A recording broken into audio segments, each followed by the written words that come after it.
He got stuck as the villain noble who dies halfway through the game. A guaranteed bad ending. A family of crazy weirdos. No plot armor or second chances. The only thing he has? A useless skill called Tame. But when your life literally depends on it, even the worst skills starts looking like a weapon. So instead of following the story, he starts raising monsters, breaking the system, and turning a doomed character into something even the final boss shouldn't mess with. This story begins with the protagonist, Lesto Albion, musing about the masterpiece romantic action RPG, Symphony of Might and Magic. Set in the Royal Academy of the Kingdom of Finale, it's essentially a classic tale of the protagonist and heroine striving to defeat the Demon King. Somehow, he finds himself in the world of this game, which he's played countless times. It seems he's been reincarnated. His name is Lesto Albion, and he's an aristocratic villain. He's bound to die. He managed to regain the memories of his past life just a few days ago, during a special ritual where those who have reached 14 years of age receive their skills from the goddess. It was a ritual of divine revelation. The priest, holding the staff above his head, declared, "The skill the goddess grants him is taming." The protagonist's brothers exclaimed mockingly, "What taming? That can't be. He received a shameful skill that only allows him to control horses and pigeons." His father shouted in exasperation, "Could it really be that a member of the Albion family, generation after generation of outstanding swordsmen, had received not a holy sword,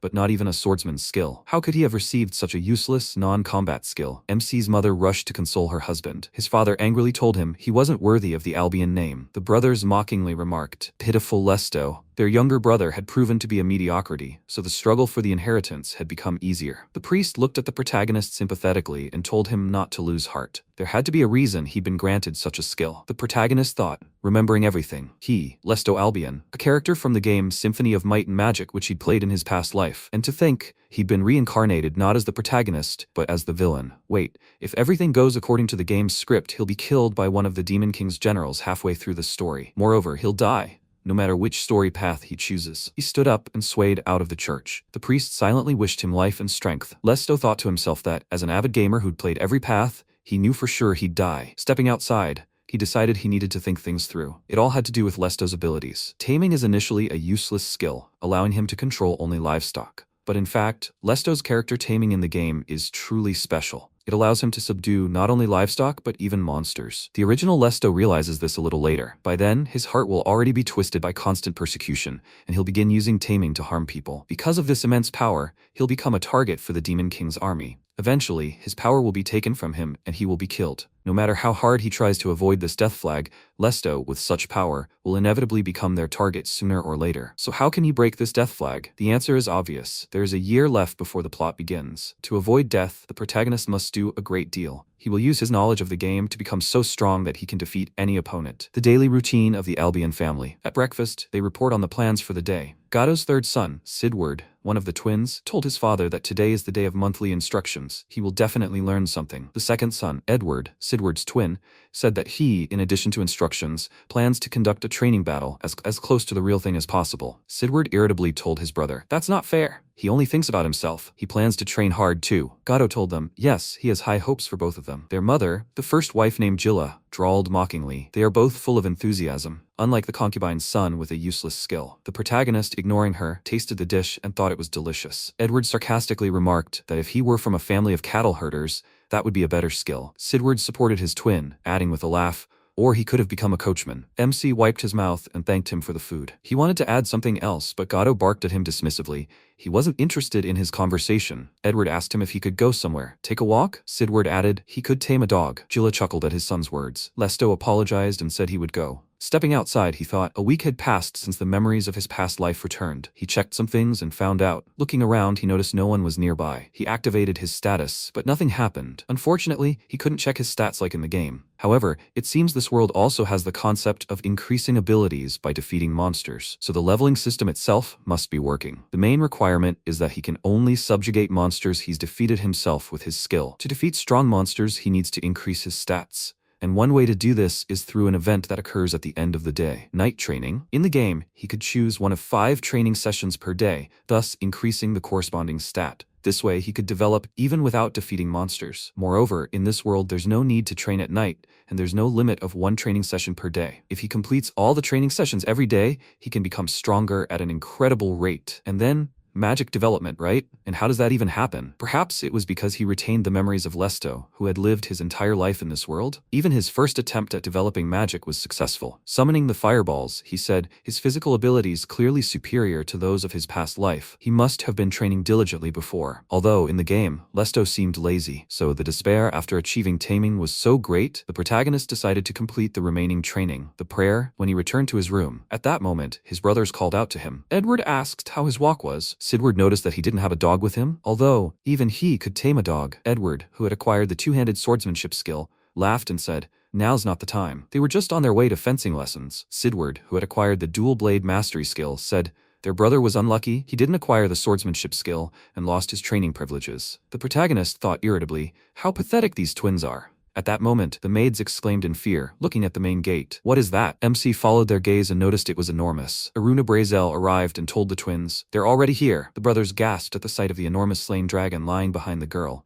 She exclaimed, she'll be strict today too. The twins exclaimed in surprise, pointing at the dragon. What is that? Iruna nonchalantly replied, she shot an earth dragon along the way. Lesto, confused, thought, this isn't the kind of enemy you can kill along the way. This man, his brother's teacher? The genius swordswoman, already an S-rank adventurer at 18, told the stunned maid, she'll take the dragon later. Can she leave it as is? The maid stuttered. Yes. The protagonist thought in surprise. She wasn't in the game, so he must have gotten this information from Lesto's memories. He was used to S-rank adventures in the game, but seeing something like this with your own eyes was simply mind-boggling. The twins cautiously approached the fallen dragon, touched it, and asked, is it really dead? It's so hard. Aruna replied, yes, they don't have to worry. It won't suddenly move. MC cursed and wondered why he couldn't learn from her. The girl glared at him. 2 hours later, in the Albion family's large training hall, Iruna sternly confronted the twins, pointing her sword at them, and exclaimed, what is this? They couldn't block her blow and collapsed to the floor. The protagonist thought, watching their training, it's amazing. He thought so, but could this really be the end for both of them? The girl shouted irritably at the twins. And these are swordsmen? Make them get up immediately. The protagonist noted she was treating them like babies. Edward cried out helplessly that he couldn't take it anymore. His twin could barely move either. She said sadly, well, that's it for today. Sidward grumbled. Finally, it was over. Edward wondered why he was trying so hard. The protagonist mentally responded to his brother.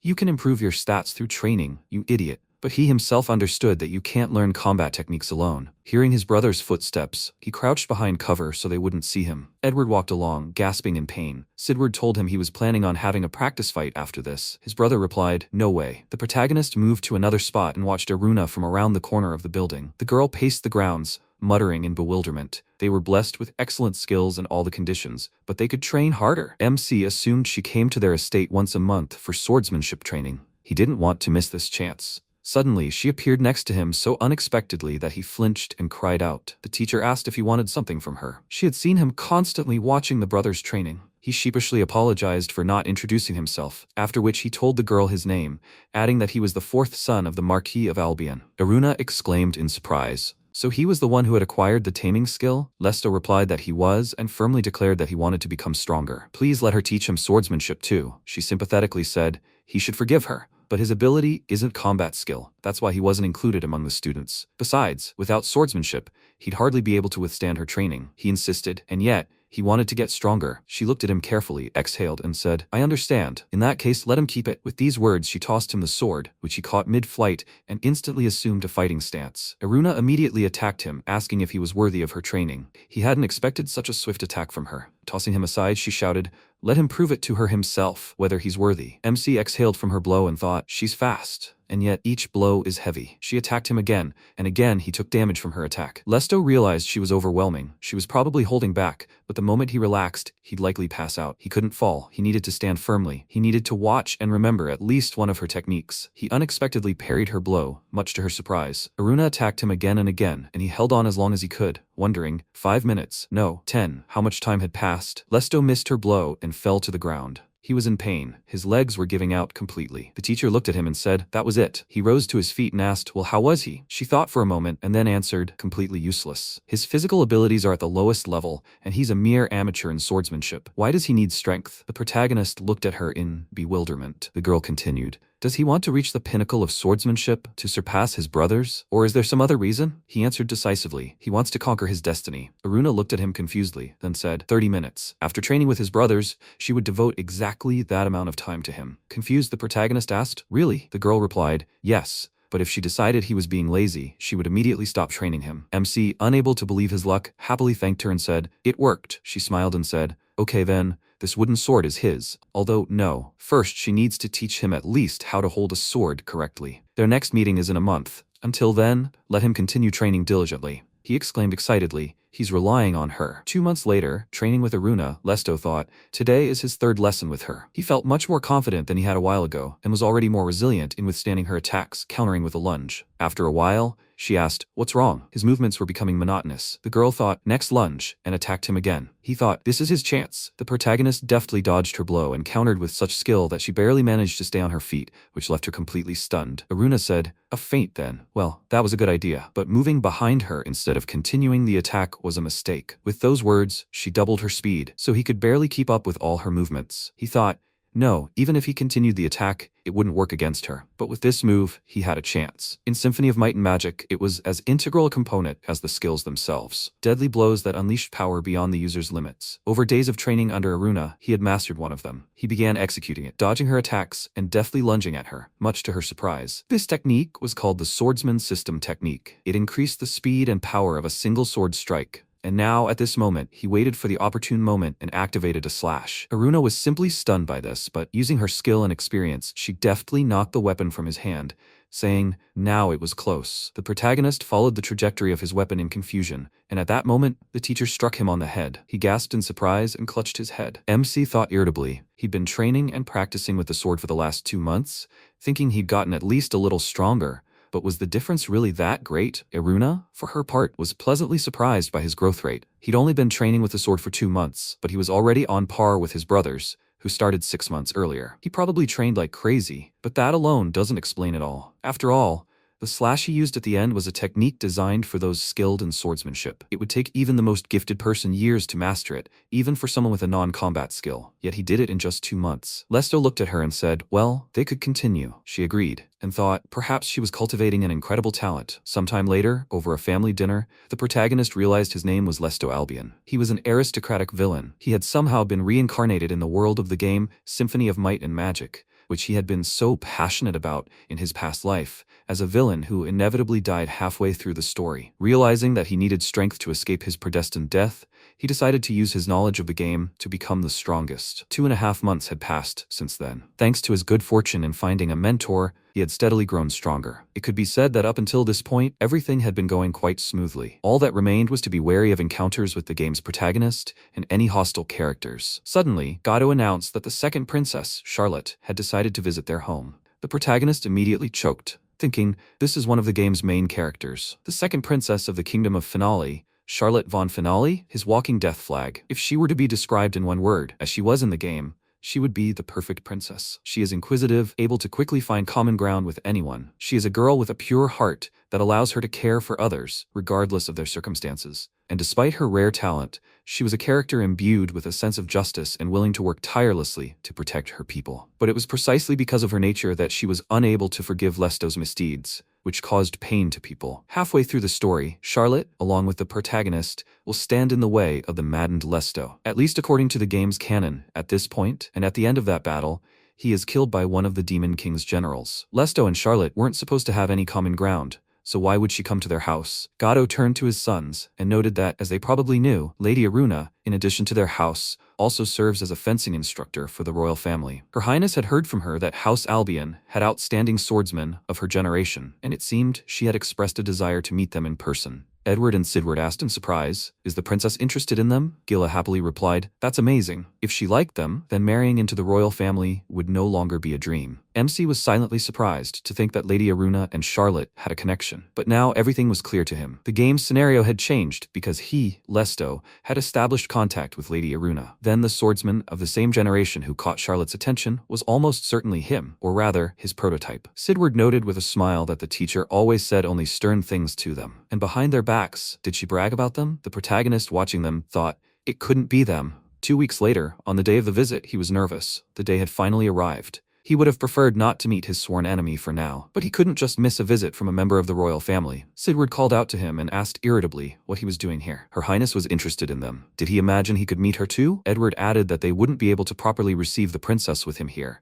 so he should get out of the estate. MC happily remarked, That's a great help. He bowed his head, apologized, and then left the house. Outside, Lesto wondered where he could kill time until Charlotte left. He brought a wooden sword with him, just in case, but he had nowhere to practice. Incidentally, now was the perfect time to try fighting monsters. To make the most of his taming skill, he must defeat monsters and make them his subordinates. Alst Forest is a monster habitat located on the Albion family's lands. Entry is forbidden to members of the Albion family until they enroll in the Royal Academy. The protagonist noted that drawing unnecessary attention to himself now would be problematic, so he'd refrain. Sometime later, Charlotte herself arrived at the estate. Gato happily greeted her. The girl replied that they were grateful for accepting her despite such a sudden visit. The head of the family ordered the servants to set a small table and invited them to the table. The girl, sitting with a cup of tea, smiled politely at her hosts. The twins whispered enthusiastically about how beautiful she was. She seemed to glow, as if stars were fluttering around her. The Marquis remarked that he had heard that Her Highness had been granted the skill of Holy Princess Swordsman. Charlotte acknowledged this, adding that it had been about 2 months ago.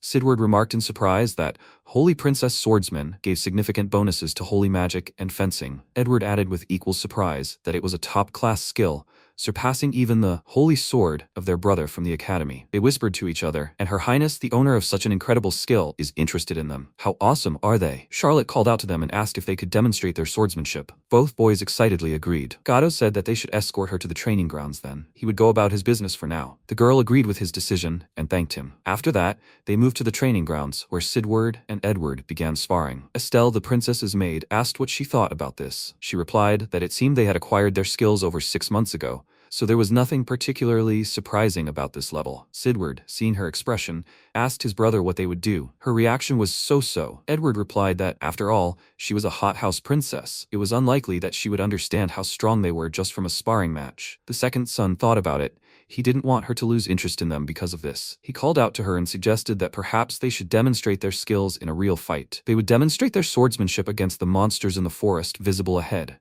the Alst Forest. Charlotte, confused, asked if they were already so strong that they could fight monsters. Edward confirmed this with a smile, adding that this forest was like their own garden. No matter what happened, they would protect her, so she should rest easy. He wondered if entering it was actually forbidden, and this was their first time there, but it was a direct order from their father to win the princess's favor. Charlotte exchanged glances with the maid and said she understood. In that case, she was looking forward to it. After a while, they entered the forest itself. The princess nervously remarked that it was dark and creepy. Edward replied with a smile that it was fine, since they were with her. She noticed that there was another person her age in the Albion family. Was he not there today? The boy asked with a smile if she was talking about Lesto. He left of his own accord, deciding he was unworthy of Her Highness's attention. Charlotte, perplexed, asked what he meant. Edward explained that he had been granted the taming skill, and Sidward added that she was looking for outstanding swordsmen of her own age. It was unlikely she would be interested in someone like him. Suddenly, a maid called out to her and warned her that there were monsters nearby. Sidward shouted that they were E-rank grey wolves. They would finish them off with a single blow. The boys charged and quickly dispatched the monsters, but were terribly tired. Charlotte remarked that they weren't as good as she'd expected. The maid remarked that she thought it was time for them to return. The wind had shifted slightly, and the atmosphere was unfavorable. She advised retreating for now. Sidward called out to them and said it was just a warm-up. Edward shouted that he would show them how gracefully he could dispatch the monsters that were about to appear with his sword. Suddenly, a huge grey wolf appeared right behind them,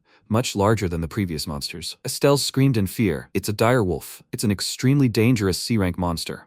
When the wolf opened its mouth to strike, she made a sharp lunge and tried to hold it off. After an unsuccessful attack, the maid shouted at the twins to take the princess and get out of here. She would hold it off here. They hesitated, but Estelle shouted at them to hurry up and do it. They began to run, dragging the princess with them, but suddenly, another dire wolf named Garel appeared in their path. The boys exclaimed in fear, "What? There's another one, and it's bigger than the last one." Charlotte drew her sword from its sheath and shouted at the twins to prepare for battle. Edward asked in horror, "Why is such a monster here today of all days? They can't win." Cursing, they fearfully tried to strike. Edward attacked the enemy first, but to his astonishment, his sword was knocked aside by the dire wolf. The twins failed to pierce the monster's body and fell to the ground. Charlotte exclaimed in confusion, "It can't be. Then it must be her." The girl dodged Garel's attack and thought, if she could hold on, Estelle would surely come to her aid. At that moment, the monster used wind magic and knocked the sword from her hands. The princess exclaimed, "Can this monster really use magic?" She thought she still had holy magic. Charlotte began to cast a skill, but in horror, she realized she was too late, and she wondered in confusion, is this the end? At the last moment before the direwolf's attack, the protagonist appeared, delivered a powerful blow to the enemy, and lightly pushed him away. He turned to the princess and said that he was just a passerby. A few minutes ago, MC saw them approaching the forest and wondered where they were headed. Were they heading to Ulst Forest? These twins were heading to the Forbidden Forest. Were they trying to curry favor with Charlotte? He ran after them. He knew that most of the monsters in this forest were low-ranking, so even these two should be able to handle it. But if they suddenly encountered a powerful monster and the princess died, it wouldn't be surprising if the entire Albion family, including himself, were executed. Just in case, he would follow them. Currently, the protagonist noted that his premonition had come true. He had just saved himself from execution. He hadn't planned to meet Charlotte yet, but because these two had proven so unreliable, this had happened. He wanted to hide his identity if possible. The princess, hearing that he was supposedly just a passerby, said in bewilderment, "That can't be." MC replied that they would talk later. He'd deal with the monster first. He looked at his opponent and thought, a C-rank monster with a fluent grasp of wind magic. He's a very difficult opponent. Even for him, fighting him head-on right now, his chances of winning are 50. No, more like 40%. But he has the knowledge he's gained from the game, so he'll manage somehow. Just as the monster began to attack, the protagonist dashed and dodged. Dodging multiple attacks, he realized this monster had fast movements and a variety of attacks. No gaps in either close or long-range combat. This is a very powerful monster, perfectly balanced in attack and defense, but he knows all of its moves in advance. Dodging several attacks, MC delivered a powerful sword strike and grinned. Charlotte, watching this, was perplexed. This guy's physical abilities and swordsmanship weren't much different from hers, yet he was repeatedly damaging Garel, whom she had been unable to defeat. Who was he? The princess recalled how, after training, Iruna had said that she had done well for the day. She had confessed her concern that, having achieved the status of Holy Princess Swordsman, she would slack off, but her fears were unfounded. Charlotte agreed, adding, besides, if we were talking about swordsmanship or magic alone, there were people with far superior skills. She wouldn't lose to them. Iruna smiled, adding that her opponents weren't limited to those with high-class skills. There were people in the world who, even without such a blessed skill as hers, through rare talent and diligence possessed power comparable to hers. Charlotte remarked that this seemed to be something she'd already mentioned. Iruna replied that she had a good memory. That's right. This is a young man from the Albion family, her own age, and quite intriguing. The princess was surprised by the teacher's words.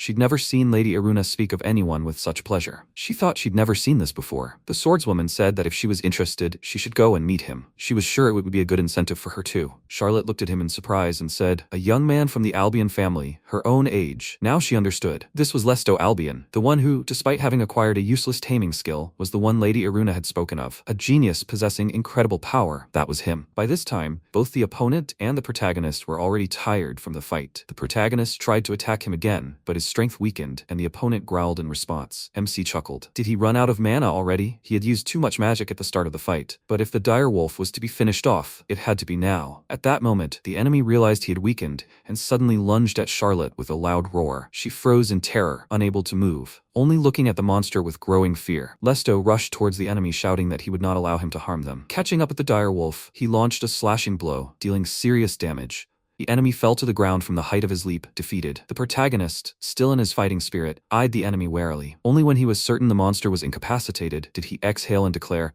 "This is his victory." Charlotte looked at him in confusion, then at the enemy, and said in amazement, "It worked." The protagonist noted that it was true. He thought about it, but it was too early for him to celebrate his victory, because, for him, the master of taming, everything was just beginning. He asked the girl if she was okay. Charlotte, still in a state of surprise, answered yes, thanks to him, young Master Lesto Albion. MC, confused, asked how she knew his name. The girl pointed to his weapon and said, "This wooden sword, he got it from Lady Iruna, right? She had one too." She told him her full name and added that she was the second princess of the Kingdom of Finale. Drawing her sword from its sheath, she said that, like him, she had the same fencing instructor. Charlotte bowed her head before him and said, she thanks him from the bottom of her heart for protecting her. She sincerely admired his courage and swordsmanship. He replied that it was a given. Inwardly, he thought, he couldn't allow himself and his idiotic family to be executed. She smiled at him and thanked him again for his help. Then, he remembered his brothers and asked if she could take care of their wounds. Looking at the twins, he apologized and said he needed to step away for a while to look at the direwolf. Charlotte replied that she understood and he could rely on her. Leaving the girl with his brothers, the protagonist returned to the enemy, who was breathing heavily but alive. The protagonist noted that so far everything was going well. It only remained to be seen whether he would be willing to serve him. A system window appeared, informing him that the direwolf had taken an interest in him, the powerful warrior who had defeated him. The direwolf was now tameable. Does he want this? MC joyfully exclaimed. It had worked. He could tame it. Lesto approached the monster and, turning to it, asked it to be the first monster he would tame. The enemy growled softly, and the system notified the protagonist that the taming had been successful. Part of the tamed creature's power was transferred to him, and he had mastered wind magic. For his first successful taming,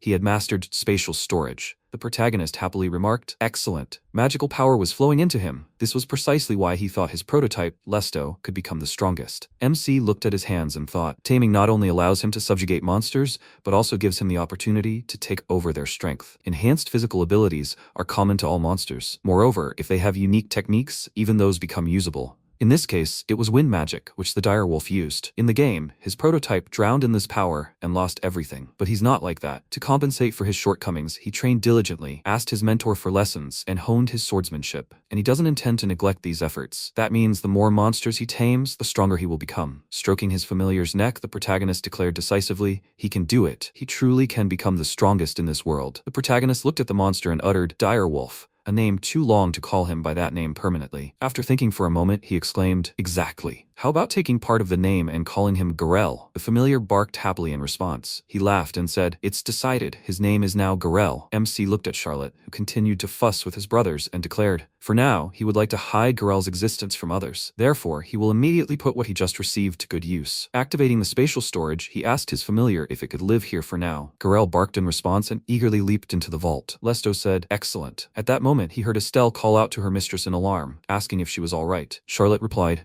yes, indeed, another direwolf had appeared, but they had somehow managed to defeat it. The maid exclaimed in alarm. What is she talking about? Another direwolf? How fortunate she was to be unharmed. Did she fight on her own? Or did the twins protect her? The princess looked at the protagonist and answered, no, Estelle. It was none other than this young man who protected her. She pointed the maid at the protagonist. Estelle grabbed her sword and cried out in confusion. Is it him? Charlotte reassuringly told her. It's all right. It's Master Lesto of the Albion family. He saved her. The maid cried out in bewilderment. What? So he defeated the direwolf? Even she, a high-ranking C-rank adventurer, would have needed a lot of time to defeat it. And he did it faster? The protagonist thought irritably. This girl's thoughts were pouring out. The maid continued, besides, if she wasn't mistaken, all we know is that he only has the taming skill. Charlotte assured her she'd seen it with her own eyes, so it was true. She looked at him and asked with a smile, isn't that right? He replied grimly. Yes, it had been a dangerous fight, but he'd managed to drive the enemy away. Let Lady Estelle rest easy. The maid exclaimed in bewilderment. This is simply unbelievable. She bowed to him and added, no words could thank him enough for saving her mistress. She wanted to prepare and thank him properly. After that, she suddenly chuckled and asked, he called her by name. Had she already introduced herself to him? MC hesitated, but Charlotte saved him. She laughed and told the maid he must have heard her call her earlier. Estelle said, so that's it?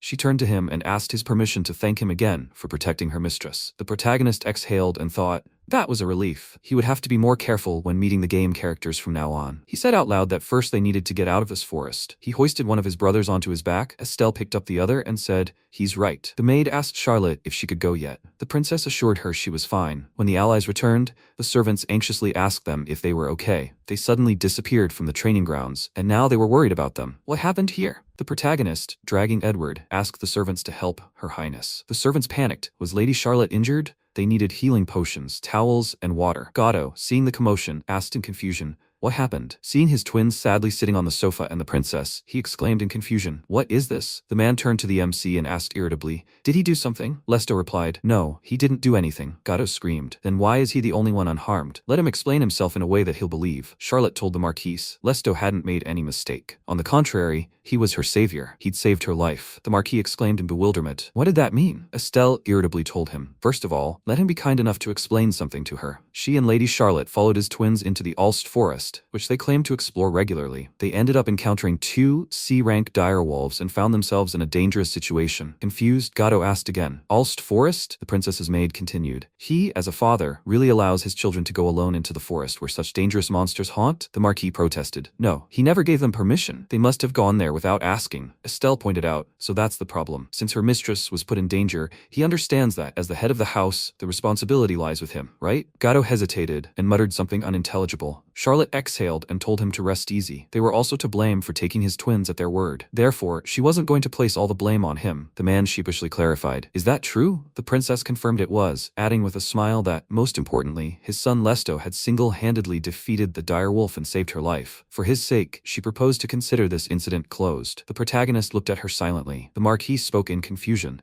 His son defeating a direwolf single-handedly? The princess added, but first, she wanted to rest. Could he please escort her to her room? An Albion maid volunteered volunteered and invited the girl to follow her. Charlotte thanked him and called Estelle to follow her. Then she approached MC and said if he didn't mind, let her express her gratitude to him later for saving her. The girls left, leaving the Marquis and Lesto in the room. Gato said in bewilderment, "No, that can't be true. His foolish son defeated a direwolf? It simply can't be true." The protagonist looked at him sullenly. Sometime later, lying in his bed, he thought, after all, that Charlotte and her companions had stayed overnight at the estate that day. But he still couldn't sleep. Going out onto the balcony, he wondered if he could go train if he couldn't sleep. At that moment, Charlotte called out to him, coming out to him holding a lantern. He was surprised by her appearance. She said it was such a coincidence to meet him so late. If he didn't mind, perhaps they could talk a little. The protagonist agreed to her proposal. The princess bowed to him and thanked him again, adding that if it were not for him, she might have died. MC protested. What was she doing? Let her raise her head. The main thing is that she's okay. The girl smiled and remarked that he was a very good person. Perhaps it was precisely because of him that he had achieved such skill to defeat such a monster single-handedly. His swordsmanship was simply astounding. He sheepishly expressed confidence that it was all because she had weakened the enemy before his arrival. The princess objected. She disagreed. It was entirely his doing. He objected again, and she laughed. MC smiled and said, "Are they having a modesty contest here?" Charlotte paused for a moment, then looked into the distance and said, this incident made her realize she still had a lot to learn. That's why she made a decision. She looked at him timidly and tried to speak. Would he mind doing something? The protagonist thought excitedly. This atmosphere. Could it be that she was about to say what he wanted to hear from her? Charlotte bowed her head and decisively asked if he would become her swordsman. Confused, he asked. Swordsman? The girl explained. Rivals who compete against each other. A swordsman is essentially a fellow swordsman with whom you share common aspirations.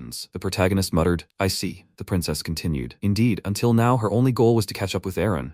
But the teacher is too strong. No matter how hard she tried to catch up, she couldn't even see her back ahead. But he was her age, and he was one step ahead of her. If she could hone her skills alongside someone like him, she was sure she'd become much stronger. That's exactly why she thought. Please, as a comrade with whom they could grow together, could he become her sword buddy? MC looked at her in surprise and thought, if possible, he'd rather not get too involved with the game's main character. After thinking for a while, weighing the pros and cons, he finally said, I agree. Since she insisted, that meant he was relying on her from now on. The girl happily accepted his offer. She said, in that case, she asked him to just call her by her first name. Lesto exclaimed in confusion. What was she saying? He couldn't do that. Their positions were too different. The princess objected, saying that other people's opinions didn't matter. It's all right, because she said so, and there is no need to address her formally either. Please. The protagonist thought, ah yes, Charlotte is one of those stubborn people who never backs down from her decision. He said out loud, good. And from now on, he'll be counting on her. The girl happily replied that she accepted this and was counting on him too. The protagonist noted, but she herself continued to speak politely. The next day, Charlotte, heading home, told him,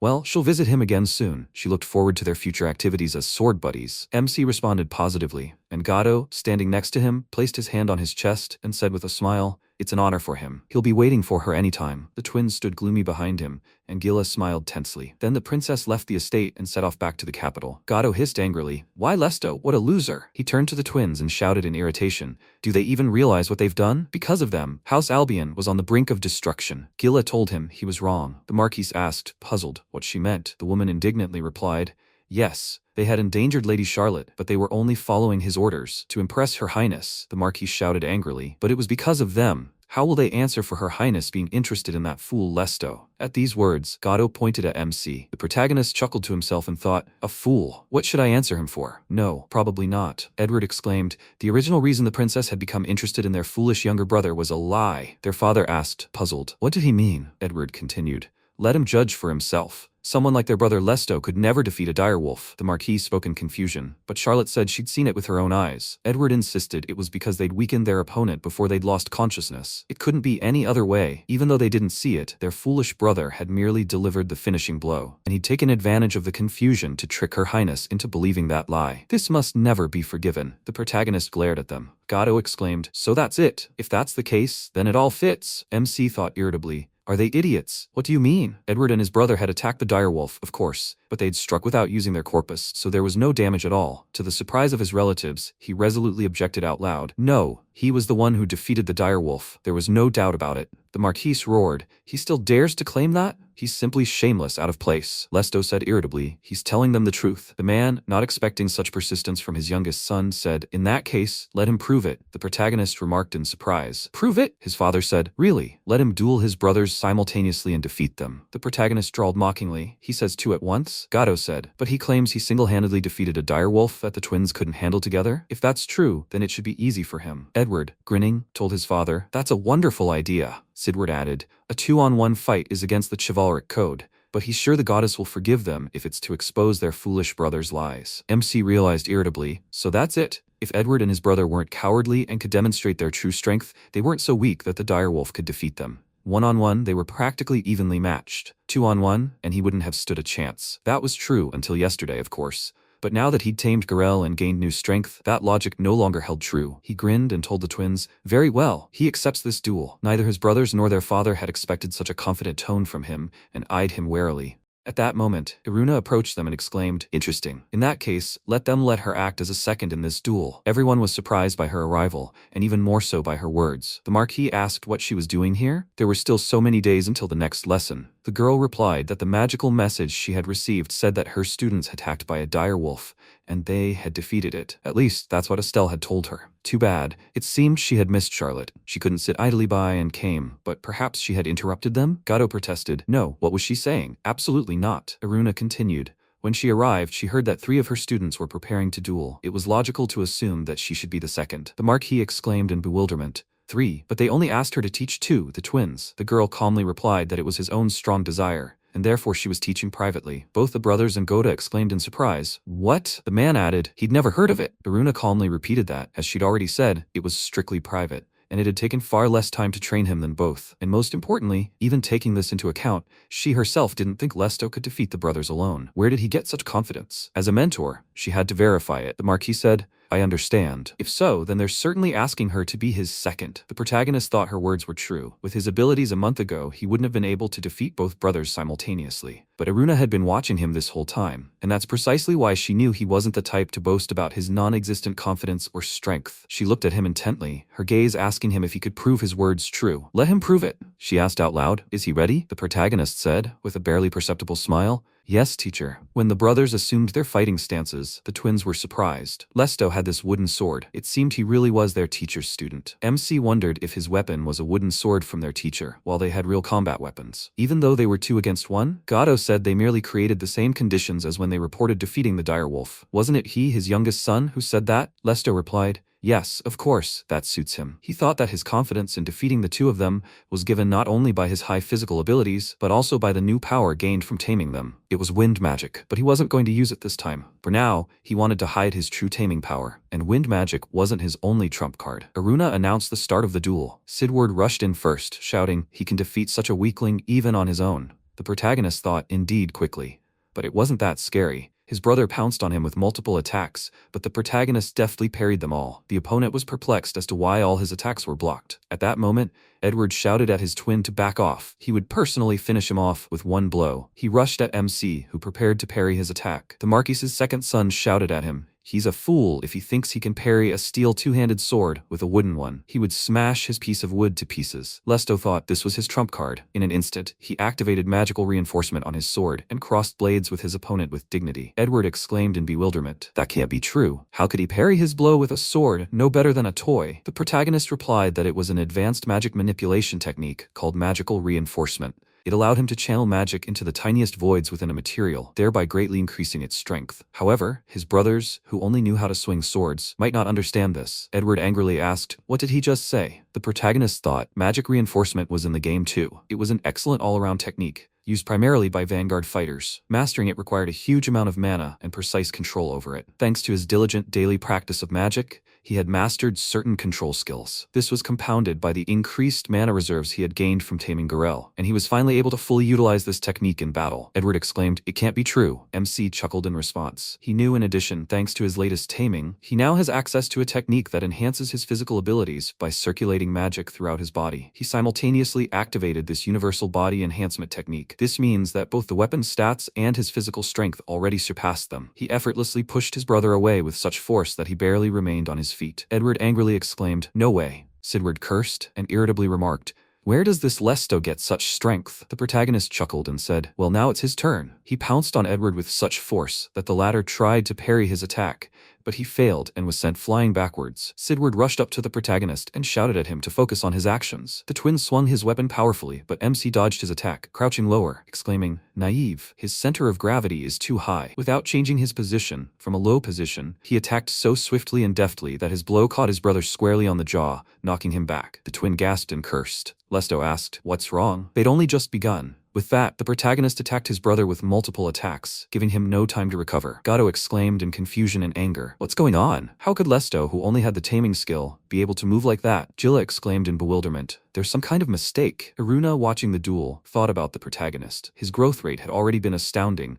but over the past month he'd surpassed all imaginable limits. There was something about him that even she couldn't see. But Edward and Sidward also had a trump card they hadn't yet revealed, an astonishing power called skill, capable of wiping out all the efforts of an ordinary person in an instant. If a person can't overcome this, they can't go any further. MC was thinking about the two conditions for victory in this duel. Either knock out the opponent or force them to surrender. The former is easier, but even if he wins by knocking them out with one blow, there's a chance they, like with the direwolf, will start picking on him. Then he'll have no choice but to clearly show them who's stronger. The twins exhaled tiredly and pointed their swords at him. The protagonist felt the atmosphere change. Edward shouted at him not to underestimate them. He thought they didn't have a secret technique like his. They'd been succumbing to it up until now. Sidward added that if they used it, he'd be finished in the blink of an eye. Let him fly into pieces. They'll hack him to pieces. After these words, Edward activated Rockfall, and Sidward activated Blade Dance. The twins rushed to attack MC. Lesto did notice the moves, unique ones, suited to their weapons. And anyway, if they could use them, why didn't they use them in the fight with the direwolf? Although he has a slash as a countermeasure, it's just a basic move. It doesn't even come close to their unique moves in power or speed. If this continues, they'll simply overwhelm him and he won't be able to do anything. That's the crucial difference between those with martial skills and those without. He inhaled and said, he really didn't want to use it here. Wind magic activation. It's a move that creates unrivaled sharpness by enveloping the blade in wind vibrating at ultra-high speed. And its name is Vestment. Activating this ability, the protagonist used Wind Slash and charged back at the brothers, swinging his sword. To everyone's bewilderment and amazement, their swords were cut in several places and then crumbled like a house of cards. They didn't understand what was happening? Gato said in confusion, "This can't be. He just cut a steel blade with a wooden sword?" Jilla clenched her hands in disbelief, unable to believe her eyes. The twins also stared at him in shock, hiccuped in fear, and sank to the floor. The protagonist approached them and asked, "Well, are they going to continue?" The twins remained silent, still in shock from what had just happened. The Marquis and his wife also seemed stunned. Iruna smiled and said, "That's all." Edward and Sidward had surrendered, and Lesto was declared the winner of this duel. MC clenched his fist joyfully and shook it. Jilla exclaimed in confusion, "This can't be. That her sons would lose to the son of some concubine." She couldn't bear the intensity of the experience and lost consciousness, but Iruna caught her just in time. The woman's maid rushed to her, brought her back to her senses, and asked anxiously, "Is she all right?" Jilla replied weakly that she was fine. Iruna said, well, even though it ended this way, she hoped Marquis Albion understood too. Gato, clenching his fists, muttered, "Yes, he understands." He glared at his fourth son, exhaled loudly, and strode toward the exit. The twins called out to him and rushed after him, begging him to stop, but the Marquis paid them no attention. Iruna told the protagonist, well, for starters, it was a good job. She didn't exactly doubt his words about defeating the direwolf, but frankly, the results surprised her. He replied that he was pleased that, as her student, he hadn't shown her any shabby performance. The mentor chuckled and remarked that, after all, the other two were her students too, and she hoped this incident would motivate them to try even harder. In any case, he had done well. There were several things that intrigued her, including his final blow. The protagonist thought the final blow. He tried to hide it from those around him, only lightly cloaking his sword in wind magic. But still, there was no hiding from his teacher. She continued, not to worry. She wasn't going to ask him everything, but let him allow her to ask one question. Just as the twins were about to use their techniques, she thought he hesitated for a moment. Was he considering other options besides destroying their weapons? He hesitated, wondering if he could truly defeat them without using his armor. It would be difficult to completely counter their powerful attacks. However, he could alter the trajectory of the first strike with his wooden sword. This would provoke them to strike each other. But this method had several drawbacks. First, since he would be using their own strength, they might not acknowledge his superiority. Second, they could both suffer serious injuries. Even though this was a duel, and such things happen, he wanted to avoid unnecessary problems and reproaches for injuring them. For these reasons, he had chosen to destroy the weapon with his armor. It seemed Iruna had figured this out as well. He finally said it out loud. He still had a long way to go. The mentor chuckled and said, after all, she is his mentor. After these words, the girl patted his head, ruffling his hair, and laughed kindly at his disheveled appearance. Sometime later, when MC was in his room, he thought that, in any case, he had managed to achieve a certain position in the Albion family. He thought about his familiar, and Lesto said he should say a few words of gratitude to him as well. He activated the spatial storage and called Garel to him. The direwolf joyfully ran to him, stuck its huge head through the spatial window, and licked its master's face. The protagonist, almost falling out of his chair, told it that it was cramped in here. He shouldn't come out, otherwise the house would collapse. The familiar continued to lick his face happily. The protagonist laughed and said he understood, he would come to him himself. Having entered the vault, MC hugged his friend and thanked him. He was able to defeat them both thanks to his wind magic. It was good that he won the duel, but he needed to think about the future. Garel barked, expressing his agreement with his decision. Lesto activated a system window, which informed him that he had reached the limit on the number of creatures he could tame. To tame another, he needed to increase the limit. The protagonist, puzzled, said that, after all, that was the main problem right now. He settled comfortably next to the dozing Garel and thought about how, although taming was a very powerful skill, he had a limit on the number of creatures he could tame. To tame a monster other than Garel, he needed to level it up. In the game, Lesto had only about 5 tamed monsters. Each of them was strong, and Lesto himself was quite powerful, but due to his laziness in training, he immediately weakened as soon as his monsters were defeated. To prevent this from happening to him, he needed to level up himself. For more effective growth, there was no other option but to defeat monsters and gain experience, although he could improve his stats through nightly training. Having tamed a direwolf, he possesses C rank strength, close to B rank. He should be able to handle unforeseen situations, and frankly, he'd love to head into Alst Forest right now and fight the monsters. But with this attitude, he'd hardly be allowed into the forest. But if he were to tame the next monster, it would definitely be this one, the one that dwells in the depths of Alst Forest. That monster, he absolutely must tame it. With these thoughts, the protagonist fell asleep, warmed by the warm fur of his familiar. And then, the next day, his problem was unexpectedly solved. After some time, Gato thought, 3 months ago, during the Divine Revelation ritual, his son Lesto had acquired the taming skill. For the Albion family, which had produced swordsmen of the highest caliber for generations, this skill, completely useless in battle, was nothing but trash. It was the greatest shame. Therefore, immediately after the Divine Revelation ritual, he informed all his close associates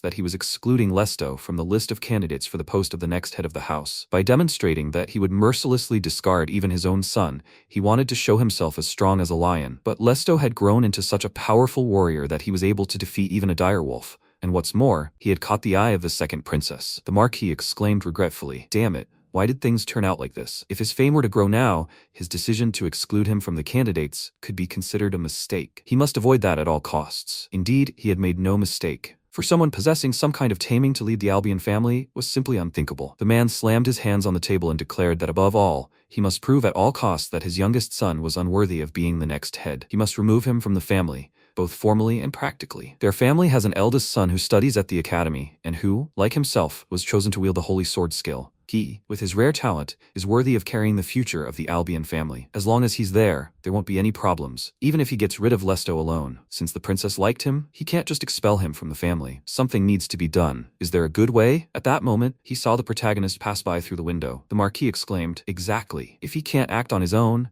then let his 4th son die on his own, or suffer such a grievous injury that he can't return to the path of a swordsman. He'll exploit the incident in Alst Forest." The next morning, he called the protagonist to him and said that from today on he orders him to explore the Alst Forest. MC stared at his father in surprise, thinking that for him, eager to level up as quickly as possible, this is the best offer he could have dreamed of. But why is Gato giving him such an order? The Marquis continued that the direwolf's appearance at the edge of the forest indicated that some changes were occurring in the forest. Normally, those not enrolled in the academy are forbidden from entering, but now there's an emergency. Having assessed his abilities, which allowed him to defeat the direwolf single-handedly, he wants to entrust him with exploring this forest. The protagonist thought in bewilderment. Changes in this forest, that happens quite often. Gato, who had ruled these lands for many years, must know this. And yet, why is he making him such an offer? This forest, in addition to direwolf, is home to many even more powerful monsters, rank B and above. If he continues exploring for a while, he's sure to encounter them. No matter how strong he becomes, he won't even be able to escape. If father is later asked about Lesto's death in the forest, he'll simply say he entered the forest without permission and died because of his own arrogance. It's a perfect plan. He probably thinks so, but right now, he didn't care what his true intentions were. Since the head of House Albion himself had allowed him to enter Alst Forest, he couldn't pass up this unique opportunity. He said out loud that if this was his father's order, he agreed. The Marquis exclaimed with relief. So he agreed? Now that's what he understood. His son, their House Albion, was safe now. Yes, he was counting on him. The protagonist chuckled,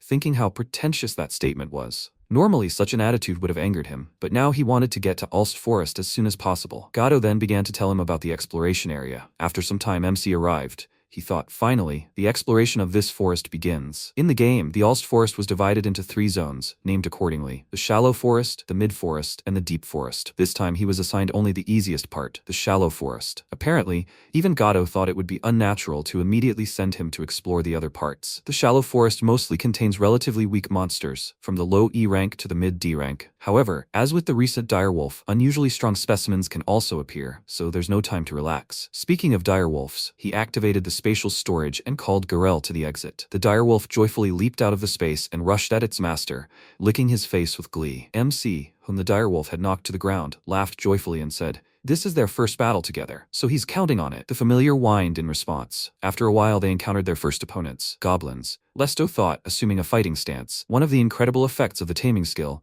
is that it buffs not only him, but also the creature he's tamed. Moreover, the stronger he becomes, the higher this multiplier. Come to think of it, it's an incredibly unbalanced skill. Garel was the first to attack his opponents. He simply burst into the crowd of goblins, tearing them to pieces and scattering them in all directions. The protagonist rushed to his friend's aid, thinking, by the way, there's a reason why his weapon is still a wooden sword. For him, a master of taming, it's the optimal option for neutralizing monsters without killing them, and when he needs a sharper edge, he can always use his vest. While fighting the goblins, he didn't immediately notice the danger from above. When he was attacked from above, he gasped and looked up. There was a firebird, a top-tier D rank. The protagonist realized he couldn't reach it with a wooden sword. He was joking though, it was the perfect target for wind magic training. He activated his skill and shouted, "Get it!" MC summoned a wind blast and attacked the flying enemy, noting that it hit the target perfectly. Suddenly, he felt something change within himself and exclaimed in surprise, "What is this?" It was a pleasant sensation, as if his body had become lighter. So that's what it was, a level up. The last time he fought Garel, he didn't gain experience because he tamed him. But today he finished off all the opponents and seemed to have successfully gained experience from the monsters. Incidentally, the experience from the monsters Garel defeated naturally also went to him. Thanks to this, his level continued to rise steadily. At the same time, he continued to train wind magic, which was difficult to do in the estate. Thus, he continued to grow at an astonishing rate. A week had passed since they began exploring the Alst forest. For days on end, the protagonist and his familiar exterminated the monsters that appeared one after another. Occasionally, they encountered powerful lone warriors like that direwolf, but for them, they were no longer adversaries. Taking a breath after another battle, the protagonist said that his level had risen considerably this week, but he had almost stopped gaining experience from the monsters in these parts. If he wanted to continue leveling up, it looked like he'd have to explore the rest of the forest. He hadn't received permission from Gato to do so, but perhaps he should go secretly? He had to return home. The Marquise told him to explore the deeper parts starting tomorrow. MC noted this with surprise, and again, a direct order from Gato came at the perfect moment. Perhaps he was tired of effortlessly exploring the shallow forest? He asked in confusion. Middle forest? He thought the monsters would be stronger there. The Marquise replied, "Yes, that's right. It's all because he has high hopes for him. He understands that, right?" Lesto responded affirmatively and joyfully thanked his father for the order. The next morning, he and his familiar set out. The protagonist thought, unbelievable. Now he can enter the middle forest completely openly. The lower forest was full of monsters ranging from low rank E to mid rank D, but in the middle forest, even the highest rank C appears. However, even such opponents were no longer enough. It seemed he had, without realizing it, gained B rank strength. After another victory, the protagonist stroked his familiar and exclaimed, "Excellent." Thanks to the monster's increased rank, the leveling rate returned to normal. Garel barked in agreement. Thus, while successfully leveling up after another week had passed, without any warning, he suddenly appeared. It was a cyclops of incredible size, wielding a huge club. The enemy immediately struck MC with his weapon, and he and his familiar barely managed to jump aside. Lesto commanded his friend to attack. The cyclops was a mid-rank B, and he was a formidable opponent in the game. The familiar prepared to rush the enemy, and the protagonist activated Wind Shot and attacked the monster. Its single eye stared wildly at its prey. The protagonist grinned and shouted at the direwolf that he could attack now. The familiar eagerly charged the enemy. The Cyclops was surprised and looked at his enemies in confusion. The direwolf prepared to attack again. The protagonist praised his friend. Excellent work. Then he applied armor to his weapon and activated Wind Slash, swinging his weapon. Suddenly, the Cyclops tensed and streams of light began to emanate from its eye. The protagonist dodged and exclaimed in surprise.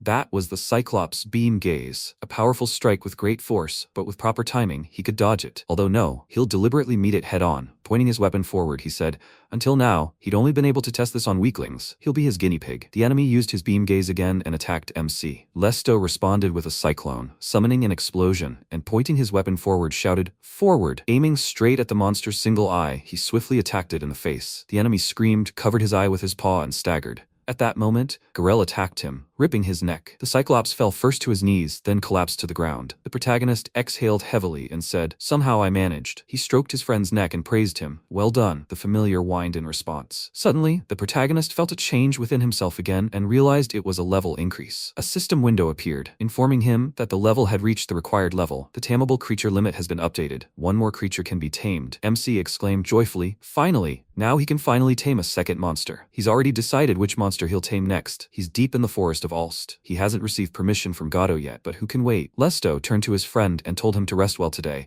because tomorrow they'll face the most powerful enemy they've ever encountered. Garel barked in agreement and began to settle in for a rest. The protagonist gazed thoughtfully into the distance, thinking, "This is a legendary creature. The stuff of legend in this land. The monster he'll try to tame tomorrow is the Dragon Noir." The next day, the allies set out. The protagonist hasn't yet received permission to enter the deep forest, but he decided to set out on his own to reach his goal. After passing through the low and mid forests, defeating the occasional rank B monster along the way, he traveled deeper into the forest for about an hour. He and Garel finally reached the spot. A ruined palace loomed ahead. MC smiled and declared, "He's here." Suddenly, a huge monster flew out of the palace. Lesto cried out, "A black dragon." The enemy soared upward and spread its powerful wings. The protagonist marveled at its overwhelming power, and this despite being a hatchling, only a few years old. That's right. Despite its terrifying aura, this black dragon hasn't yet reached its full strength. Compared to its peak in the game, its current size is only 1/10. In other words, when it reaches maturity, its length will exceed 100 meters, and its strength will increase accordingly. In the original game, this black dragon, driven mad by the control of one of the Demon King's generals in the second half of the story,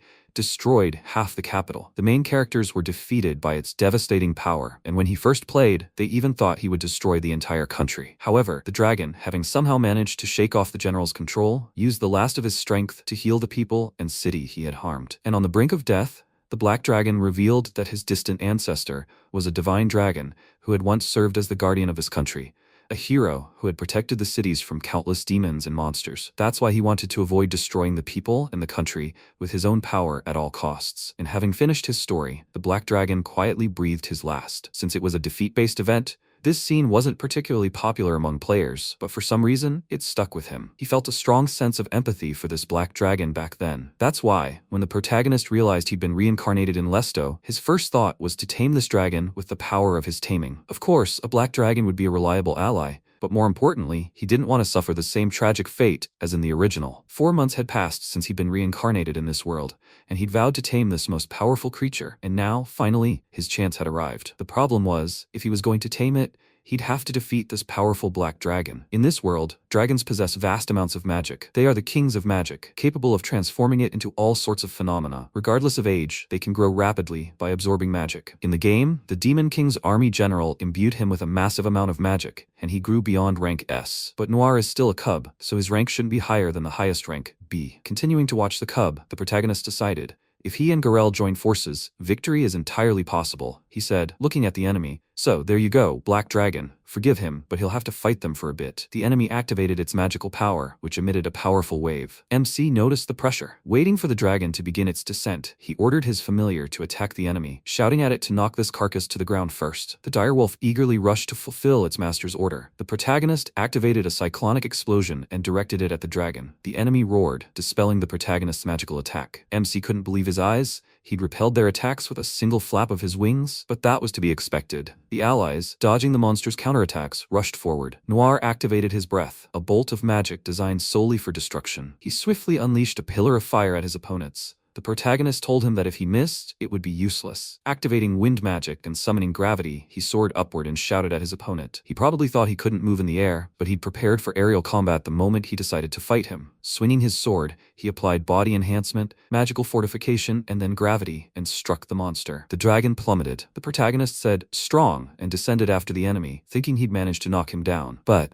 as expected of the King of Magic, the blow was unlikely to cause any serious damage. He shouted at his familiar to finish the monster, and the direwolf readily obeyed his master's command. But to the magical beast's surprise, his attack also failed to inflict significant damage on the black dragon. MC exclaimed in surprise, even Garel's claws couldn't reach him? A hissing sound rang out among the column of dust and smoke. Lesto spoke. Standing on the ground, he's aware of it again, his overwhelming presence. Noir emerged from the haze and made a questioning sound. Lesto grinned. Is that all? He shouldn't worry, it was just a greeting blow. It was only just beginning. The enemy charged, but the allies dodged his blow. The protagonist used gravity again and soared higher. It seemed to him that the black dragon, once shot down, had given up on the idea of taking off again. Instead, it had devoted all its strength to ground combat. The dragon attacked them again, with a powerful attack that nearly knocked the allies off their feet. The protagonist realized that if he let his guard down even for a moment, defeat would be inevitable. And yet, strangely enough, in the heat of battle, he felt inspired. After all, in the game, he had only fought the dragon when it was under the control of demons. The allies, waiting for the right moment, counterattacked the enemy. MC thought that he would never pass up such a chance to fight him face to face, fair and square. The monster had no intention of giving in, attacking them again and again. Lesto, taking aim, standing side by side with his familiar, felt his blood boil from the battle with a powerful opponent. The hand gripping the wooden sword instinctively filled with strength. He even wished that this moment, standing face to face, could last longer. But above all, he must successfully tame this black dragon and save it from a tragic fate. And to do that, here and now, he must achieve victory. Leaping toward his opponent and striking him, he commanded his familiar to advance, shouting that this was the decisive moment. Noir began attacking them with fire attacks, but his allies, successfully dodging, approached him for the finishing blow. The protagonist understood that for him and Garel,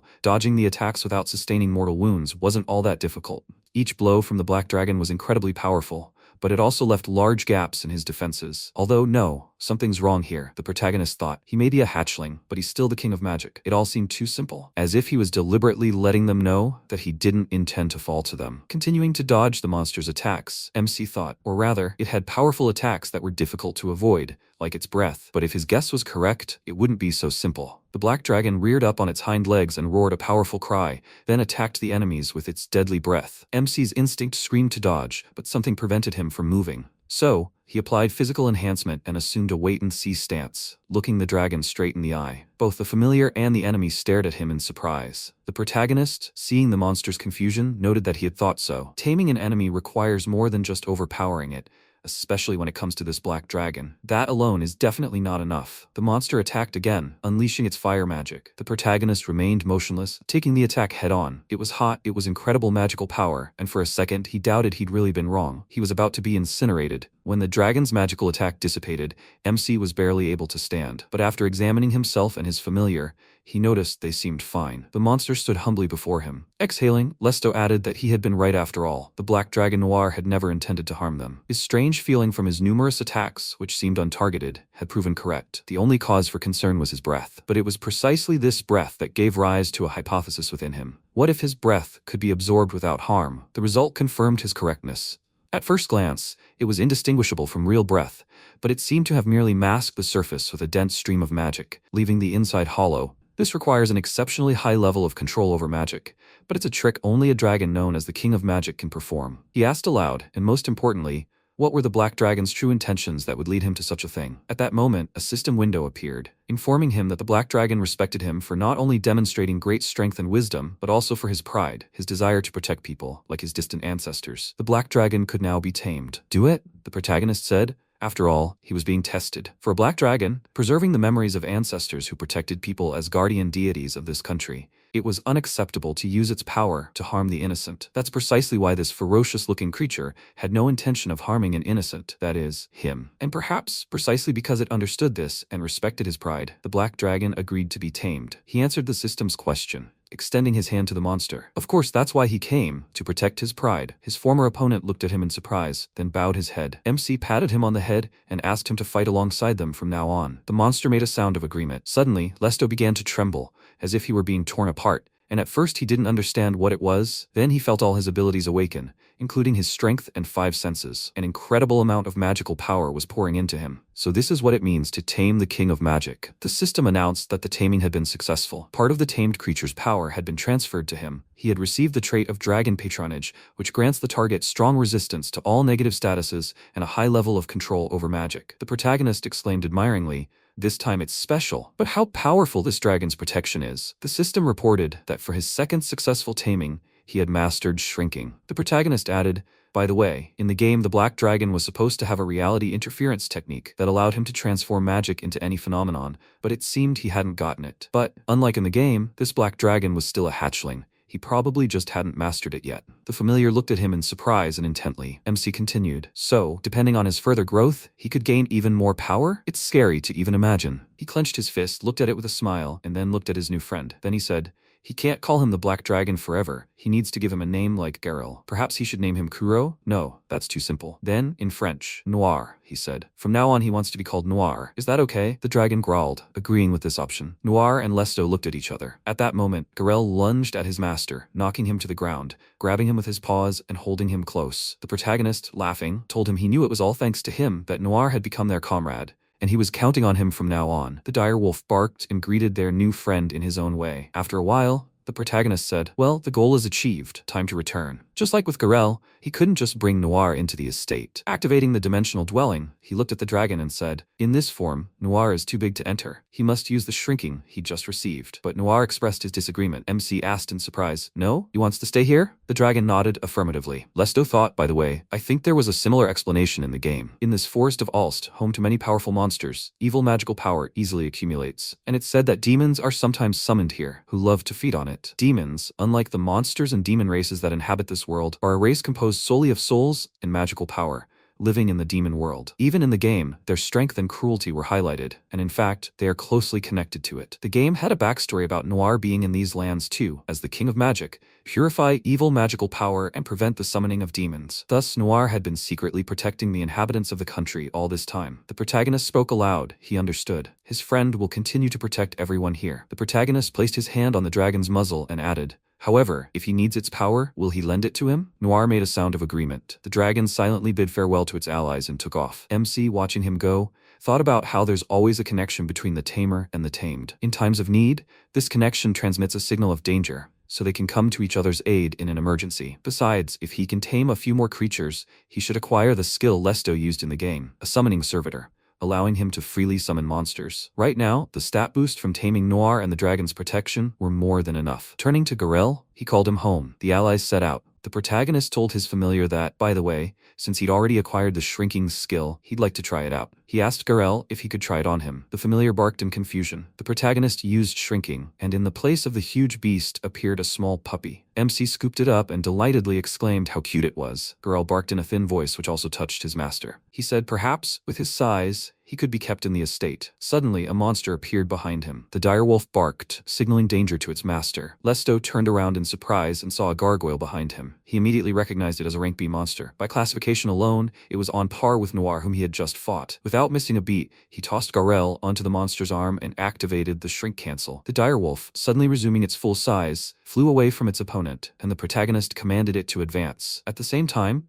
he activated a cyclonic blast and directed it at the monster. The gargoyle hissed in displeasure and spread its wings. The protagonist shouted at Geralt to attack the opponent from above. He thought, after all, it disliked magic. Unlike the gargoyle's physical defense, its magical defense should be quite low. If it hits, the damage will definitely be absorbed. He asked the direwolf if it could delay the monster for a while. The familiar answered affirmatively. The protagonist thought, although they could only use mid-level magic, 1 or 2 blows wouldn't defeat it. He'd have to prepare for a protracted battle. While gathering magic, he felt a strange sensation. Somehow, gathering it had become much easier than usual. Right, he had the dragon's protection. This was undoubtedly the effect of the high level of magic control gained through the dragon's protection. Perhaps now he could use above-average magic. He called the attacking Geralt to him. The familiar turned and ran toward its master, the gargoyle rushing after it. MC activated his magical power and directed it at the enemy. Geralt, who had shrunk in size, was also caught in this magical action. Lesto unleashed the ultimate wind attribute magic, Aeroblast, and attacked the monster. The blow was so powerful that it not only destroyed the enemy, but also destroyed the trees in the forest. His allies stared in disbelief. The protagonist exclaimed in confusion. What kind of killing power was this? Killing a rank B gargoyle with a single blow. Was this the power of ultimate magic? No, not only that.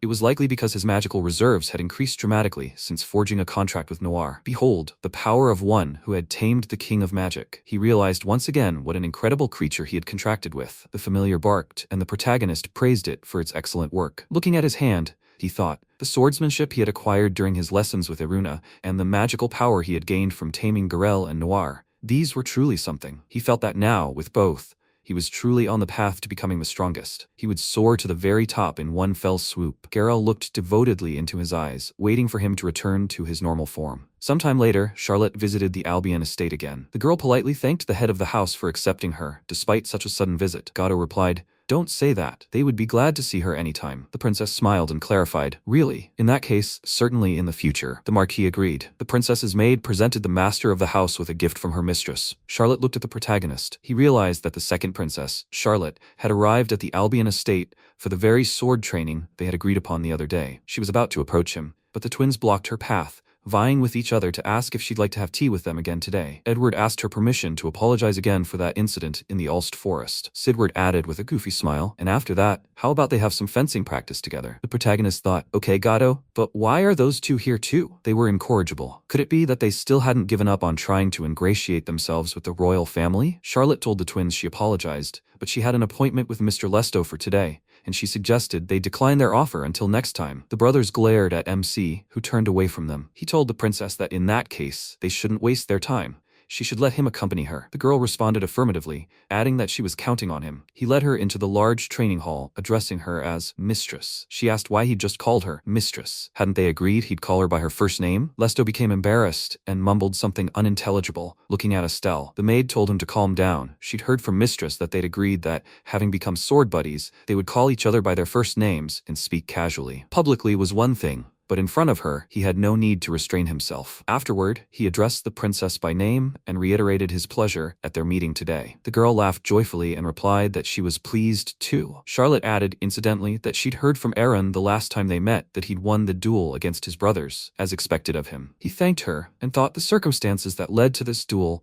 were simply terrible, but it seemed she was not aware of it, so he would rather remain silent. For example, about how it was two of them against one of him with a wooden sword while they had real ones. She said, however, that she had also been training diligently for the past 2 weeks, so she wasn't going to lose to him easily. He smiled and said he was looking forward to it. After a while, Estelle gave the command to begin their training. Charlotte went first. Lunging, she swung her sword right in front of the protagonist's face. He thought, quite a sharp attack. Dodging her blow, he thought 2 weeks ago he felt she was on par with the twins, but it seemed she had already surpassed them. Now she would probably defeat them even in a 2-on-1 fight. And this is despite the fact that she awakened her skill only 2.5 months ago. So much for the protagonist's talent. After a while, Estelle declared, "That's it." Charlotte bent over, breathing heavily, and said, she's amazed. She tried so hard to catch up with him. He looked like that day, and she thought she'd become much stronger. But it seemed to her that the distance between them had only widened. The protagonist looked at her in surprise. The girl asked how he'd managed to become even stronger in such a short time. She ran up to him and exclaimed,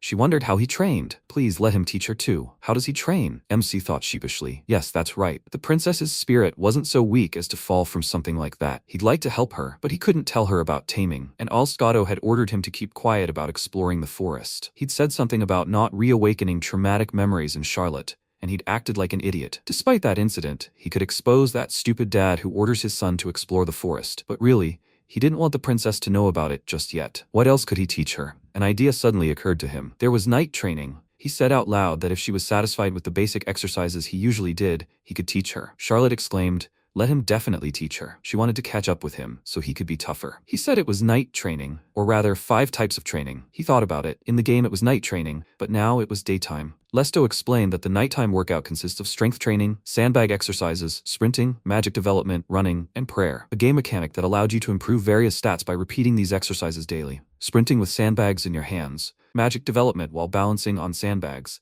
He thought that since he was reborn as Lesto, he hadn't missed a day of this. Estelle exclaimed in surprise. He subjected himself to such rigorous training every day, in addition to fencing. It was very instructive. He figured this was his usual workload, so it must have been difficult for a first-timer. He thanked the maid out loud for acting as judge. She had been very helpful. The girl sheepishly replied, asking what he meant. She was only fulfilling her duty as her mistress's servant. She also asked him to call her by her first name. She felt a little uneasy when he treated her politely, not his mistress. He agreed, calling her by her first name, and asked if that would do. It occurred to him that she was older, so he felt a little awkward. Estelle thanked him, smiling sweetly. After a while, Charlotte told him she was finished. What should she do next? The protagonist gave her the next task. After some time, the princess thanked him for even providing her with a place to take a bath. The protagonist replied, oh well, but they had more time than he thought.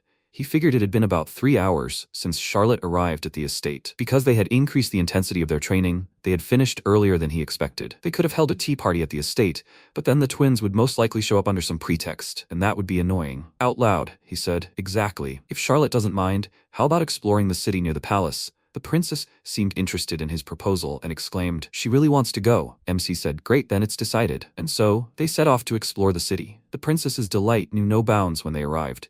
She kept exclaiming how wonderful it was. He asked if she didn't often come to places like this. The girl replied, "Yes, because of her position. She doesn't have many opportunities to wander freely. Although she does come here on business, so today she intends to enjoy it to the fullest." Lesto smiled and said, "I understand." After that, they walked around the entire city near the palace. All of this seemed new to Charlotte. Buying food on the street, buying jewelry at street stalls, and interacting with the local children. And in that short time, he saw her from many sides. Sometime later, when evening fell, the princess told him that today had been very fun. He grinned and remarked, "Is that so?" Then, he was glad he had shown her the city. Charlotte admitted it, and she was also a little surprised how much the locals loved him. The protagonist sheepishly replied, "Is it because the shopkeepers and children had spoken to him?" Well, he often runs away from the estate. That is, he often comes to the city for inspection. The fact that they were speaking to him so casually might not be good for an aristocrat's dignity, but what could he do? Charlotte countered, "Not at all. Gaining the people's trust is most important." And she again recognized another beautiful side of his nature. He blushed with embarrassment and replied that she was exaggerating. Estelle said no, she shared her mistress's opinion. He excelled not only in swordsmanship, but also in virtue. The protagonist became completely embarrassed and muttered something awkward. Suddenly, unimaginable panic broke out in the city. He exclaimed in bewilderment, "What is going on?" To his utter amazement, he saw monsters. MC shouted, "Monster attack. Is there anyone here who knows how to fight? Why are these creatures in the city?" Screams were heard all around. "Monsters! Let them stay away! Let someone help them!" Estelle spoke with concern. The screams coming from all directions at once. Lesto exclaimed, "How many are there? And there are guards on the city walls, so why did they suddenly attack the city?" Something told him this was someone's malicious intent. The only difference from an ordinary day was that Princess Charlotte was in the city. Then it was only natural to assume she was the target. He exchanged glances with the maid. Estelle told him they couldn't put Charlotte's life in danger. Let one of them protect the princess, and the other deal with the monsters. He agreed with her decision and said, "Then he will fight." Charlotte exclaimed, "No, she will fight too." Estelle tried to dissuade her, but the princess interrupted her, indignantly saying, "Given the number of monsters, it would be safest if the three of them fought together. Wasn't she right?" Estelle looked at her in surprise, but she couldn't find anything to say against her reasonable arguments. The protagonist said, "Then they'll split into 2 groups. He'll be paired with Charlotte." He thought that since she'll be fighting too, it would be better if he, as the stronger one, was by her side and could protect her. Estelle told him she accepted his decision. Let him take care of her mistress. The protagonist assured her of this. He shouted for the princess to move forward, and she enthusiastically supported his order. They burst into the crowd of the first monsters they encountered. The adventurers rejoiced. Help had arrived. But could it really be Mr. Lesto? He's still just a child. How will he cope? After some time, when the monsters were dealt with, the princess said, "We're done here." The MC replied, "Excellent. Then they should team up with Estelle." Suddenly, he shouted at her about danger from behind. An unimaginable monster was rapidly approaching her. The princess was momentarily taken aback, only to jump away from his blow at the very last moment. The protagonist exclaimed in bewilderment, "A fanged tiger now?" He knew the monster was a mid-C rank. It was equal to, if not stronger than, a direwolf. He needed to help Charlotte quickly. Suddenly, another identical enemy appeared, and the protagonist cursed, saying, "This has clearly appeared at the perfect moment." He shouted at the enemy that he was in the way and rushed at him. A thought flashed through his mind. The distance was short. Would he have time? He wanted to keep it a secret, but it looked like he'd have to use wind magic. But before he could carry out his plan, to his utter surprise, Charlotte began chanting and summoned a holy arrow, attacking the enemy at the last moment. MC exclaimed in confusion, "Is this holy magic?" She hadn't had time to use it in the fight with the direwolf and lost. Could she really have learned to use it so well in just 2 weeks? He was once again convinced that she was incredibly talented. Having dealt damage to the enemy with the first blow, the princess deftly turned and finished it off with a second blow. The monster collapsed to the pavement, breathing its last. Charlotte turned to the protagonist and said, "It worked." He smiled and replied, "Yes, that was magnificent." At that moment, a worried Estelle ran up to them and asked the princess if she was all right. Her Highness was glad to see her faithful friend. After a while, the villagers and adventurers rejoiced. Lord Lesto had saved everyone. At that moment, a rank B adventurer named Love was observing the scene. She thought about it. She'd heard rumors that the young man who should only have the taming skill had suddenly begun to grow stronger, and she wondered if perhaps her fears were unfounded, or was he simply skillfully covering his tracks. The girl chuckled, and leaving the observation point said, "It looks like we need to dig a little deeper." Sometime later, Gatto sat in his office, irritably thinking. A week had passed since he'd ordered his 4th son to explore the middle forest of Alst Forest. He hadn't died or been crippled. Moreover, he returned to the estate every day unharmed and looking satisfied. The middle forest, which is far more dangerous than the lower forest, is not a place one can reach without even enrolling in the academy. How could a boy with only the useless skill of taming manage to do such a thing? At that moment, his secretary ran up to him and shouted, "Trouble." After listening to his assistant, the Marquise exclaimed in bewilderment. What did he just say? Lesto and Charlotte defeated the monsters that appeared in the city? The assistant continued. Fortunately, both Her Highness and Lord Lesto are perfectly fine, the Marquise exclaimed in irritation. He will immediately investigate why monsters have appeared in the city. He was very angry and thought, this is bad, very bad. If his fourth son's reputation continued to grow, he would be interrogated even more severely if he died. Moreover, this time, Her Highness had become a witness. He couldn't delay this plan any longer. If he were to act, now was his last chance. Tomorrow, he would order him to explore the last zone of the forest, the deep forest. This region was so wild that even he, a sword saint, could perish if he let his guard down. It was so dangerous that it was, in principle, not meant for solo exploration. Though Lesto had miraculously survived so far, this time he would certainly perish. Could he say that with certainty? He would prefer not to engage with the assassins, but if he hired them to finish him off in that dangerous zone, he could achieve his goal without leaving any evidence. Finally, the Marquise laughed, satisfied with his decision, and exclaimed, now that's the perfect plan. His fourth son, Lesto, was to blame for everything. His mere existence threatened his position. At that moment, Love said yes. She also agreed with his opinion.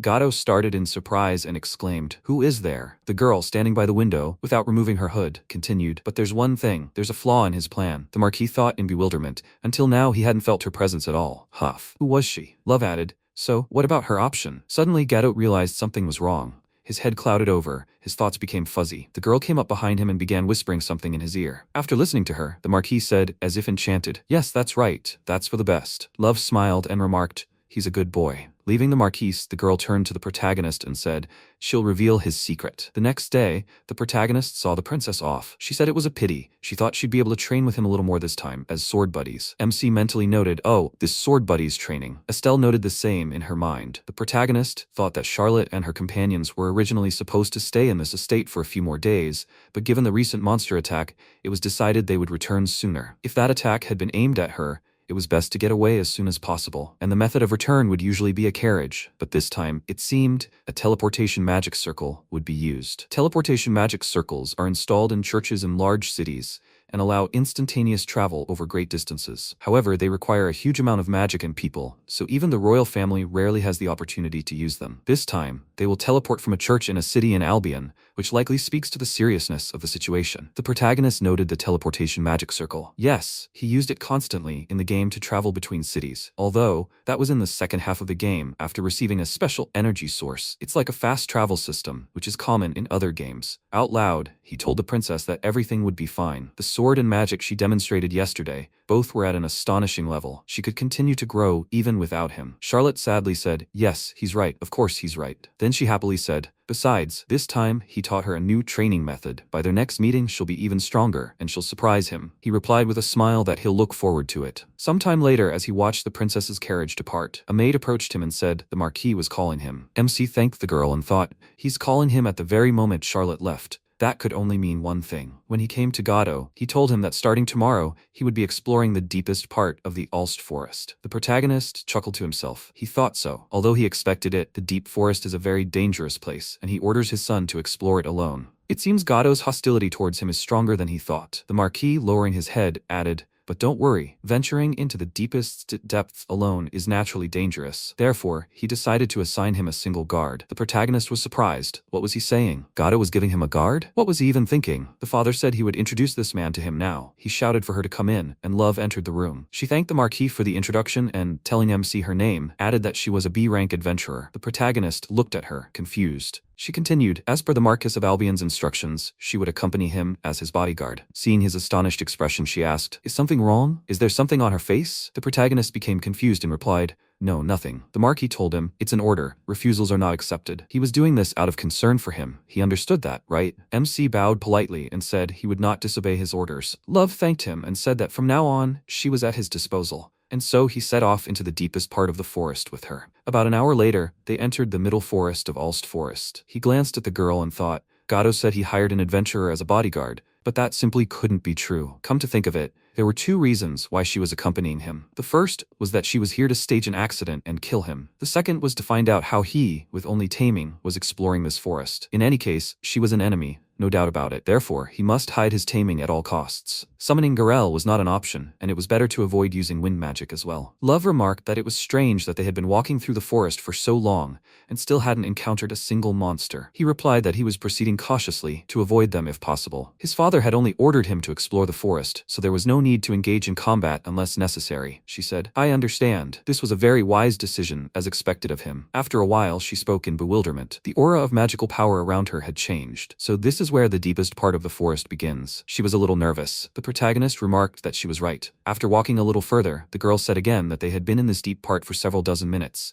but there were still no monsters. Suddenly, MC asked her to be quiet. He looked ahead warily and began counting. 1, 2, 3, 4. He had to avoid combat. Orcs loomed ahead. Lav exclaimed in bewilderment. An orc general? A mid-rank B, a very powerful opponent. Besides, as befits a general, he leads his subordinates, a very unpleasant opponent. The protagonist muttered, thanking her for the comments. He thought, almost 10 high orcs and just as many commoners. Each one a DC rank trifle, but the problem was their numbers. Fighting them without Garel would be difficult even for him. He said out loud, nothing can be done. He asked the girl, she's a mage, right? He would be in the vanguard and distract the enemies, and she could seize the moment and finish them off with magic. Love replied that she was obeying his command. The protagonist began to distract the enemies, lunging at them, attacking them, and dodging their blows. He figured being bait would be no problem. Love informed him that she was ready. He jumped away from the enemies and said, he asks her to do it. The girl warned him that she was starting and activated her fire spear, directing her attack at the monsters. All the weaker enemies were defeated by her blow, but the general jumped out of a cloud of dust and smoke and rushed at the girl. She cried out in surprise. MC spoke, and he was distracted and rushed towards the orc. In mid-leap, he delivered a powerful blow to the monster, piercing its throat. The orc general staggered and collapsed his enormous bulk to the ground. Love, amazed, told the protagonist, he did it. It was a magnificent fight. He replied, no, he was just bait, and delivered the finishing blow. She protested. No need to be so modest. He said, well, it was time for them to move on. The girl became embarrassed and, after apologizing, asked if she could step away for a moment. He chuckled in surprise and said, of course. Watching her go, he thought it seemed so. After some time, the protagonist noted, leaning against a tree, that she had been gone for quite some time. Maybe he should go look for her? He listened and thought it was all very strange. It was too quiet. Not even the singing of birds could be heard. While he was looking around, a huge ogre appeared behind him and stared at him intently. Confused, the protagonist thought, ogre? Why would an ogre, the boss of this zone, appear in such a place? He knew the ogre was a mid-A rank monster. With the exception of the black dragon, it was the strongest creature ruling here, in the Alst forest. In the original, the ogre wasn't supposed to appear outside its zone. The monster swung its mace, intending to finish off MC. He wondered if this was the effect of the game becoming reality, or was it something else entirely? The enemy delivered a powerful blow, but the protagonist dodged it. The ogre's attack cracked the ground. The protagonist tensely noted that at least he was as strong as in the original. The highest ranked enemy he'd defeated so far was a gargoyle of the highest rank, B. The difference in rank between the ogre and it was only 2 levels, but the gap in power was much greater. The monster prepared to attack again, and MC continued to think. A single rank difference created an insurmountable gap. As he dodged the enemy's attack again, he noted that the gargoyle also had a special ability. It was resistant to physical attacks and vulnerable to magic. In contrast, the ogre is perfectly balanced in attack and defense, and possesses high endurance. The only way to win is a frontal assault. Of course, this is dangerous. Its current strength is, at best, low A rank, and defeating it alone will be difficult. Once again, dodging an attack from a powerful opponent, the protagonist decided, in fact, he should have hidden his taming power at all costs, but not this time apparently. He remembered Lav's retreat into the forest, activated the spatial dwelling, and shouted to Garel to come out. The familiar appeared in front of its master instantly, barking loudly. The protagonist, rushing forward toward the enemy, told his friend, there's no time. They must finish this in one fell swoop.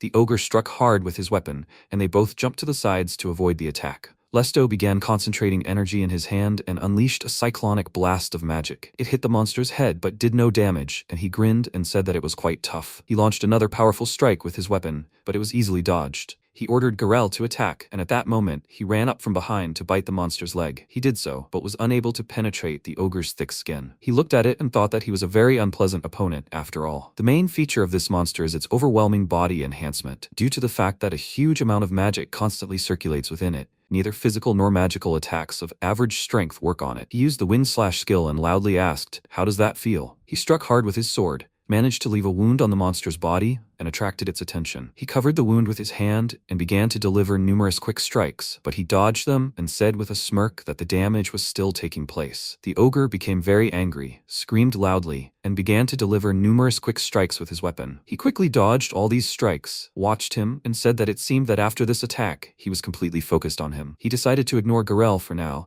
whose attacks did not harm him, and concentrated on him. Perhaps this really was the right choice. However, this is only if his attacks actually had no effect. He called out to the ogre and said that he shouldn't have underestimated his partner. He used the skill Garb, Wind Slash, and left a strong wound on the monster's back. He screamed loudly, turned sharply, delivered a strong blow, but again missed. The protagonist watched this from the side with a smile and said that it seemed like he could never have imagined that he, too, would be able to use this magic. He only recently learned from him, so his accuracy and activation time are inferior. But that's enough for him to ignore it, right? The ogre raised his head and let out a very loud cry. He praised him with a grin and said that it was now much easier to fight. He thought the ogre was focusing all its attention on him because it didn't consider Garel a threat. However, now that he can also inflict a mortal wound on him, he has to keep an eye on both of them, and his combat power has been more than halved. After the ogre stopped his attack, MC ran along the blade of his weapon and said with a smirk that now they will show him who is really strong here. They ran up to him and attacked him with a wind slash from two different sides. The monster couldn't withstand both of their attacks, died, and fell to the ground with a loud roar. The system notified that the required level had been reached. The limit on the number of tameable creatures has been updated to 3. One more creature can currently be tamed. He looked at this with a joyful look, called him, and said that they did it. It was faster than he expected. The limit had already reached 3, as expected from the zone boss. He gives a lot of experience. What should he do next? He was going to continue leveling in this deep forest until he could tame the 3rd,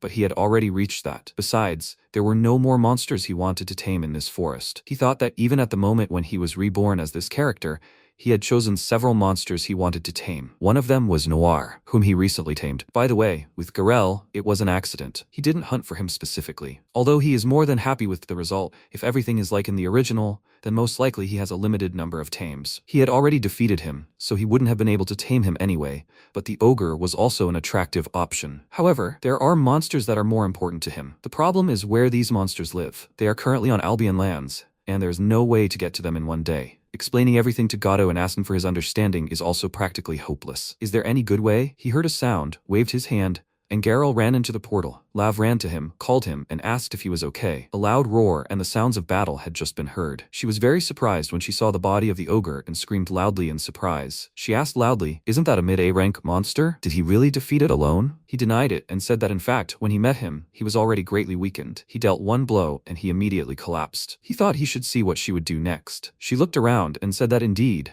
there were many marks from fangs and claws on him. This means that there is still a powerful monster in the forest that brought the ogre to a near-death state. It seems that this is a more than worthy result for the investigation. Maybe they will finish here for today? He agreed and said that then they should go back. She asked him to wait a bit, handed him a bottle and said that he should drink it. He took it in his hand, looked at it, and asked what it was. She said with a smile that it was a potion for restoring strength. It seemed to her that, just in case, it would be better for him to drink it beforehand. He drank it, was very surprised because of it, started coughing and asked loudly what that taste was. She started laughing, and he asked with a displeased look, "What kind of potion was it anyway?" She asked, "Did he really not understand yet?" He had been deceived. Just think, it was so easy to drink a bottle of paralyzing poison, it was just pathetic. She straightened her hair, horns appeared on her head, and she said that he should listen to her carefully. She is Liba, one of the generals of the Demon King's army, and now she will deal with him personally. What does a potion with paralyzing poison taste like? Didn't his parents teach him not to trust strangers? Right. He has such peculiar parents. There was no one to teach him. As a gift to the afterlife, she will tell him something. Yesterday's monster attack, today's appearance of the ogre. She arranged all of this to find out about his hidden power, and today he finally made a mistake. When he defeated the ogre, he used a tamed monster. Right? She wanted to make sure of it. She was going to give the reason, but apologized and said that, however,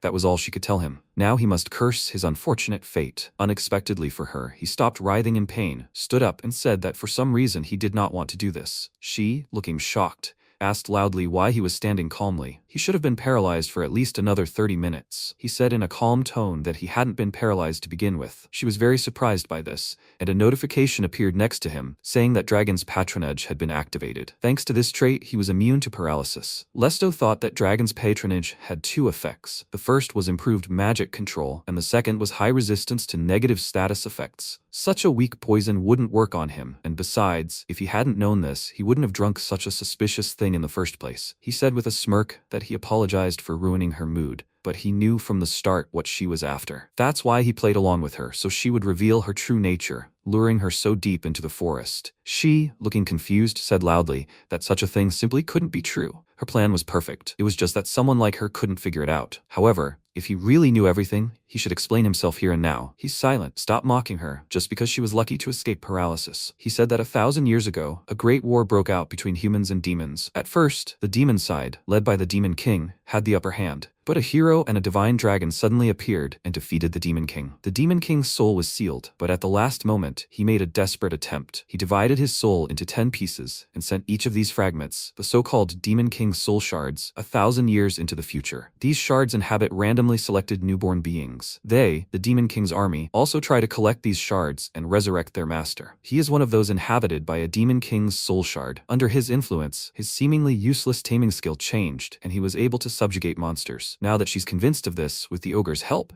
she's trying to take the Demon King's soul shard from him. Also, the vial contained a paralyzing poison, not deadly explosives or magic, to prevent the shard from disappearing along with him if he dies before she takes it. Was he right? Whose strength among the generals of the Demon King's army is somewhere near the bottom of the list, Miss Liba. She was even more shocked by everything she heard and loudly asked, how did he know all this? He thought with a calm expression that it was obvious. After all, this woman in the game was the one who killed his character. He could not forget such a fateful opponent. When she appeared under the name Love, he had to freeze in place, resisting the urge to ask what she was doing there. Incidentally, in the original, after taking the Demon King's soul shard from him, she thought too much of herself, absorbed it herself, and challenged the main characters. Although she temporarily strengthened herself, gaining S-rank strength, her body could not withstand the shard's power. As a result, she ultimately simply exploded and died. Coupled with her artistically absurd demise, she enjoyed considerable popularity in fan art circles. Even her nickname, which arose from this incident, already seemed somehow nostalgic. She looked at him warily and said that she would ask again. How does he know all this? After all, this is information available only to the highest ranks in the Demon King's army. The protagonist said calmly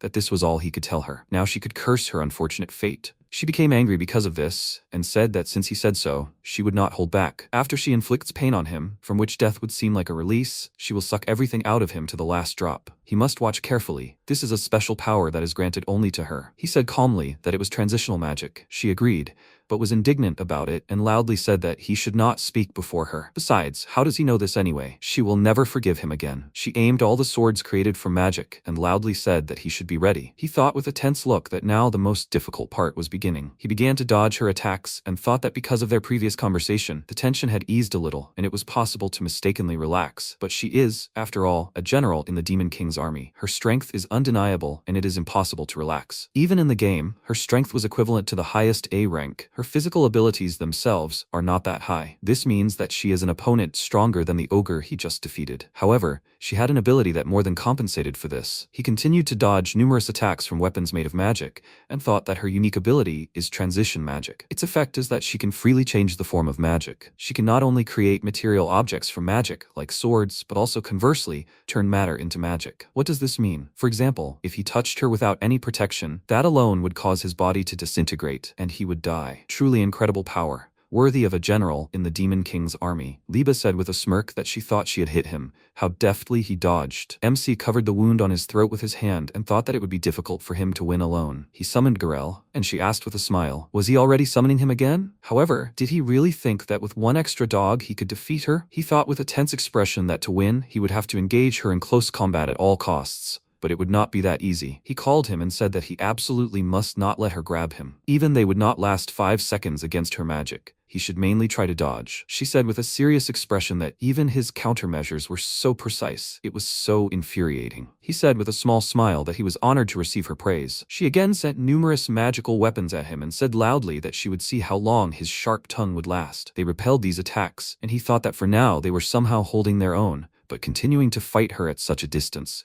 they would not win. They needed to somehow get closer. Garel released a stream of wind at her, and she asked in a calm tone if he really thought such an attack would work on her. She stopped his attack, but at that moment she noticed Lesto, who quickly ran up to her. She looked at him and asked if he knew about her abilities and was still getting closer. He ran closer, began to attack with his sword, and said that it was no problem. The main thing was not to let himself be captured. He thought he should remember his sparring with Aruna-sama. It wasn't killing power that mattered here, but speed. He couldn't give her a single chance to counterattack. She deflected his blows with magic and thought how disgusting it was. It didn't look anything like the powerful technique he'd used against that monster. She'd called him troublesome, but he thought her main threat, without a doubt, lay in her unique ability. The weapons and magic she created were very powerful, but if he could force her into close combat, he could fight her on equal terms and even surpass her. She created a shield of magic to stop his powerful blow, and he loudly declared that he must finish her off. Garel was about to attack her from behind, but at that very moment, Liba created numerous swords above them. She attacked in an area around herself, and they were forced to retreat. She asked in a serious tone, "Does he think he won after doing so little?" She again created numerous swords from magic next to her and said loudly that he shouldn't think that she was just a mage. She attacked, and he blocked it with his sword, and thought that usually a mage who was approached so close would have no means to counterattack. The ability to manipulate so much matter without casting spells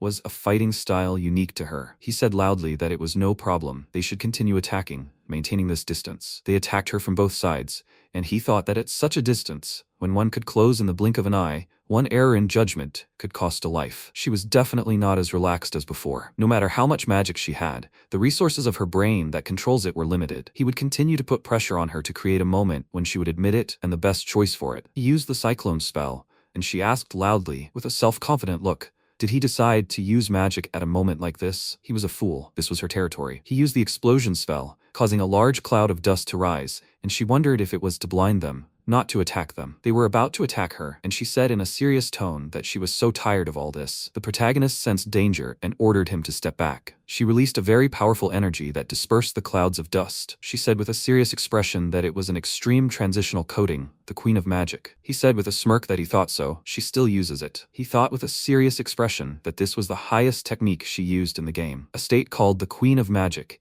She temporarily releases all the magic from her body and dons the armor of destruction, which turns everything it touches into magic. This is her main trump card. She called him with a smile and said that she never thought that he would force her to use it. He is worthy of praise. He raised his sword in front of him and thought that he shouldn't give her the initiative. He used the highest wind attribute magic, Airburst, but it had no effect, and she said that he immediately aimed for the lady's face. What a rude man he was. Garel was surprised by what happened, and he said with a serious expression that it still didn't work. He thought that in this form, one could say that she was invulnerable. None of the main character's magic affected her. She asked if he really thought that something like that would affect her in this state. He called out to him loudly and said that he must be careful. Now, if she touched them even for a moment, they would be finished. He thought that in the game, due to the power of the Demon King's soul fragment, her power increased so much that it went out of control, and she exploded, essentially self-destructing. However, she doesn't have that shard, so that most likely won't happen. However, the Queen of Magic, simply by existing, constantly and massively depletes her magic and strength. Besides, without the shard's boost, her power should be lower than in the game. There's definitely a way to damage her. Liba tried to attack him, but MC dodged her attacks and said it was high-speed movement using the wind wrapped around her legs. It was an advanced use of the wind attribute auxiliary magic,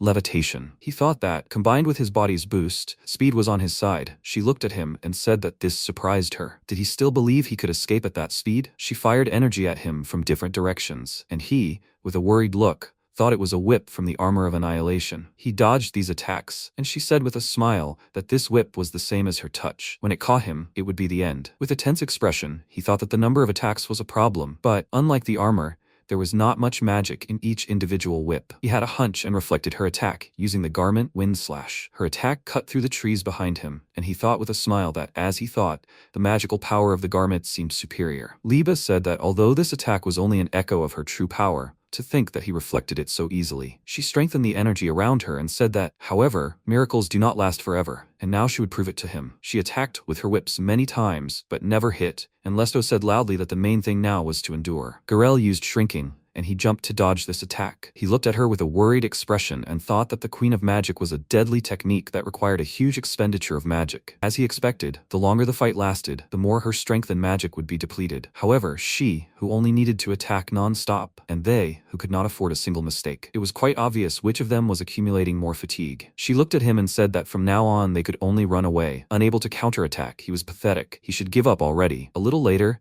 they were all breathing heavily from fatigue, and she said it was difficult to restrain herself from killing him. After all, she needed to take the shard, but they already had no strength left, right? He asked. She didn't have much of that either, did she? She agreed and said that she admitted that she had spent more than she expected, but it was more than enough to kill them, wounded as they were. It seemed they were desperately stalling for time, hoping that she would run out of magic, but unfortunately, there it was, an insurmountable, absolute difference between them. This outcome had been a foregone conclusion from the very beginning of the battle. He thought that her words were true. While he and Garel were almost out of magic, she must have several times more. If she rained whips down on them again now, they would no longer have the strength to withstand it. However, now all the pieces were finally in place. He called her and asked if he could ask her one question at the end. She asked what it was. Out of respect for his valiant fight, while she was in a good mood, she might answer it. He asked if she remembered what he told her earlier, that he, having figured out all her plans, deliberately played along with her and came here. She agreed and said that to her regret, judging by her actions, this was indeed the case. However, so what? He asked why she thought he did this. The answer is simple. Because it was more convenient. The moment he figured out her essence, she had the choice to attack suddenly. If she, sensing something was wrong, went into the state of the Queen of Magic and focused on escape. He is not sure he could kill her, so he decided to lure her here, to their territory. She asked, does he mean that they have become accustomed to this place because they are constantly exploring it? Now that will no longer give any advantage. The protagonist said that she is mistaken and is missing one important detail. By the way, how does she think he avoided paralysis? Is it because he was lucky? He is sure that now she already understands that this is not the case. She was surprised by this and asked loudly, what is he trying to say? So what if he had protection from poison? He thinks something like this can shake her now. He said with a smirk that the answer is patronage. They, the army of the Demon King, should know the true ruler of these lands. She said with a surprised look that this cannot be. Does he even understand what he is saying? A creature inhabiting these lands and capable of granting such a strong patronage can only be one. She noticed a huge shadow appearing above them, and she asked in a shocked tone, is that a black dragon? He said with a grin. Welcome to the abode of the black dragon. He thought that it seemed like Noir had become even larger with his level up. When he tamed him, he was 10 meters, and now he seemed to be about 15. Introducing herself as an adventurer named Love, she appeared before him. He, having figured out her plan, immediately decided to exploit this and, conversely, deal with her himself. The worst-case scenario is for her to learn that his taming is special, then escape, and share this information with the Demon King's army. With his current strength,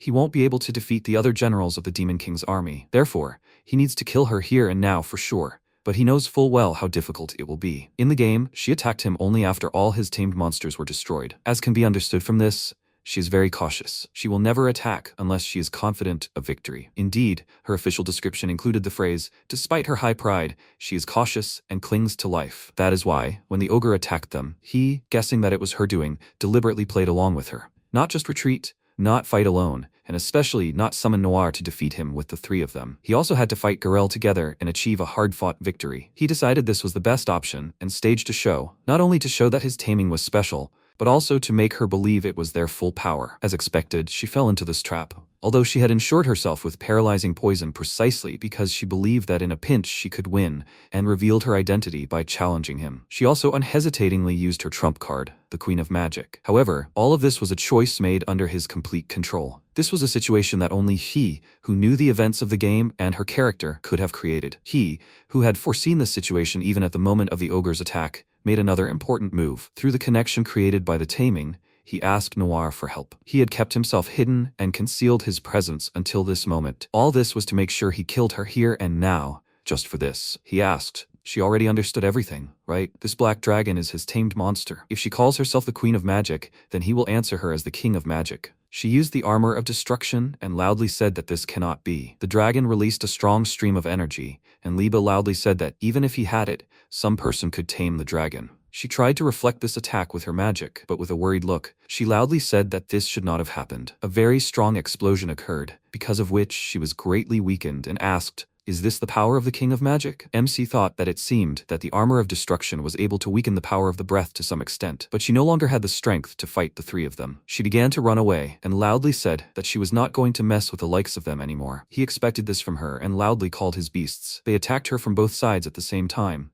and she turned around sharply, tried to defend herself from this attack, and loudly called them annoying. She said loudly with a tense look that if she held out, there would be no way for them to defeat her. He denied it, called her, and said that she would die here. She asked loudly, "What did he just say? Did he really think that his attack would work on her now?" He agreed, directed energy into the sword, and thought that it was not a thin, vibrating wind, as in a wind cut, but compressed to the limit. Dense magic, layer by layer, he was winding onto the blade. Defense was no longer needed. He was pouring all the magic remaining in his body here. She was very worried about what she saw and asked loudly, "Such an absurd size. What was even going on?" He continued to concentrate his energy above his head and thought that the destructive power hidden in this storm blade was comparable to the powerful breath Noir had unleashed on her. Moreover, its killing power was infinitely increased by the speed of his sword. Now he was not only a tamer, but also a swordsman, raised by the strongest swordswoman, Iruna. From the very beginning, when he was reborn in this world, when he had nothing, he had honed this very power. In the end, he would trust the sword. If the wind-slash-robe was a refined technique that cuts lines with a sharp blade,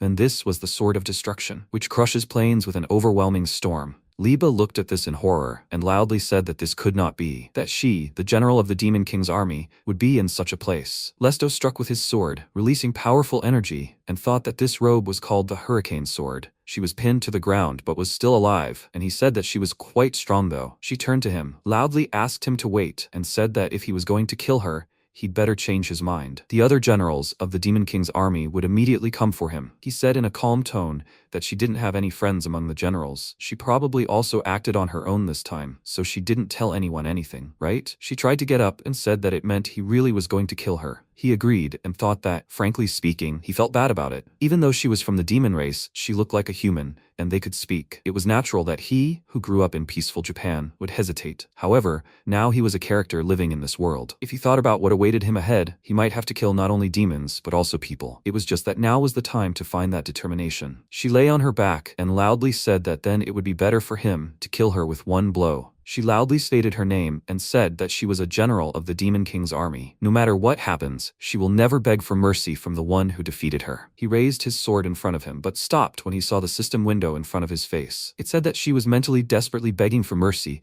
and asking why she was showing off at such a moment. In fact, she didn't want to die and wanted to survive at any cost. The opportunity to tame Libe appeared. Did he want to do it? He was surprised by what he read and wondered, could he tame her? In the game, he only tamed monsters. There were exceptions related to the use of tricks, but they definitely weren't demons. There was not a single mention in the game of him being able to tame demons. Although, wait, firstly, the main condition for taming is winning the battle against the object. However, demons are incredibly powerful creatures. Perhaps, with the strength of the original character, defeating them would have been difficult in principle. Even if he managed to defeat them, the second condition is the enemy's desire to serve. She asked loudly, with a displeased expression, why he was looking at her like that. Lesto thought that, given this point, among the proud demons, someone like her, who tried to survive at any cost, was rare. Perhaps this was why he couldn't tame demons in the original. Liba asked in a cautious tone if he was going to do it. He should do it quickly, with one blow. He continued to look at her and thought that the information given in the game wasn't all there was to this world. Clearly, he somehow overlooked that. So,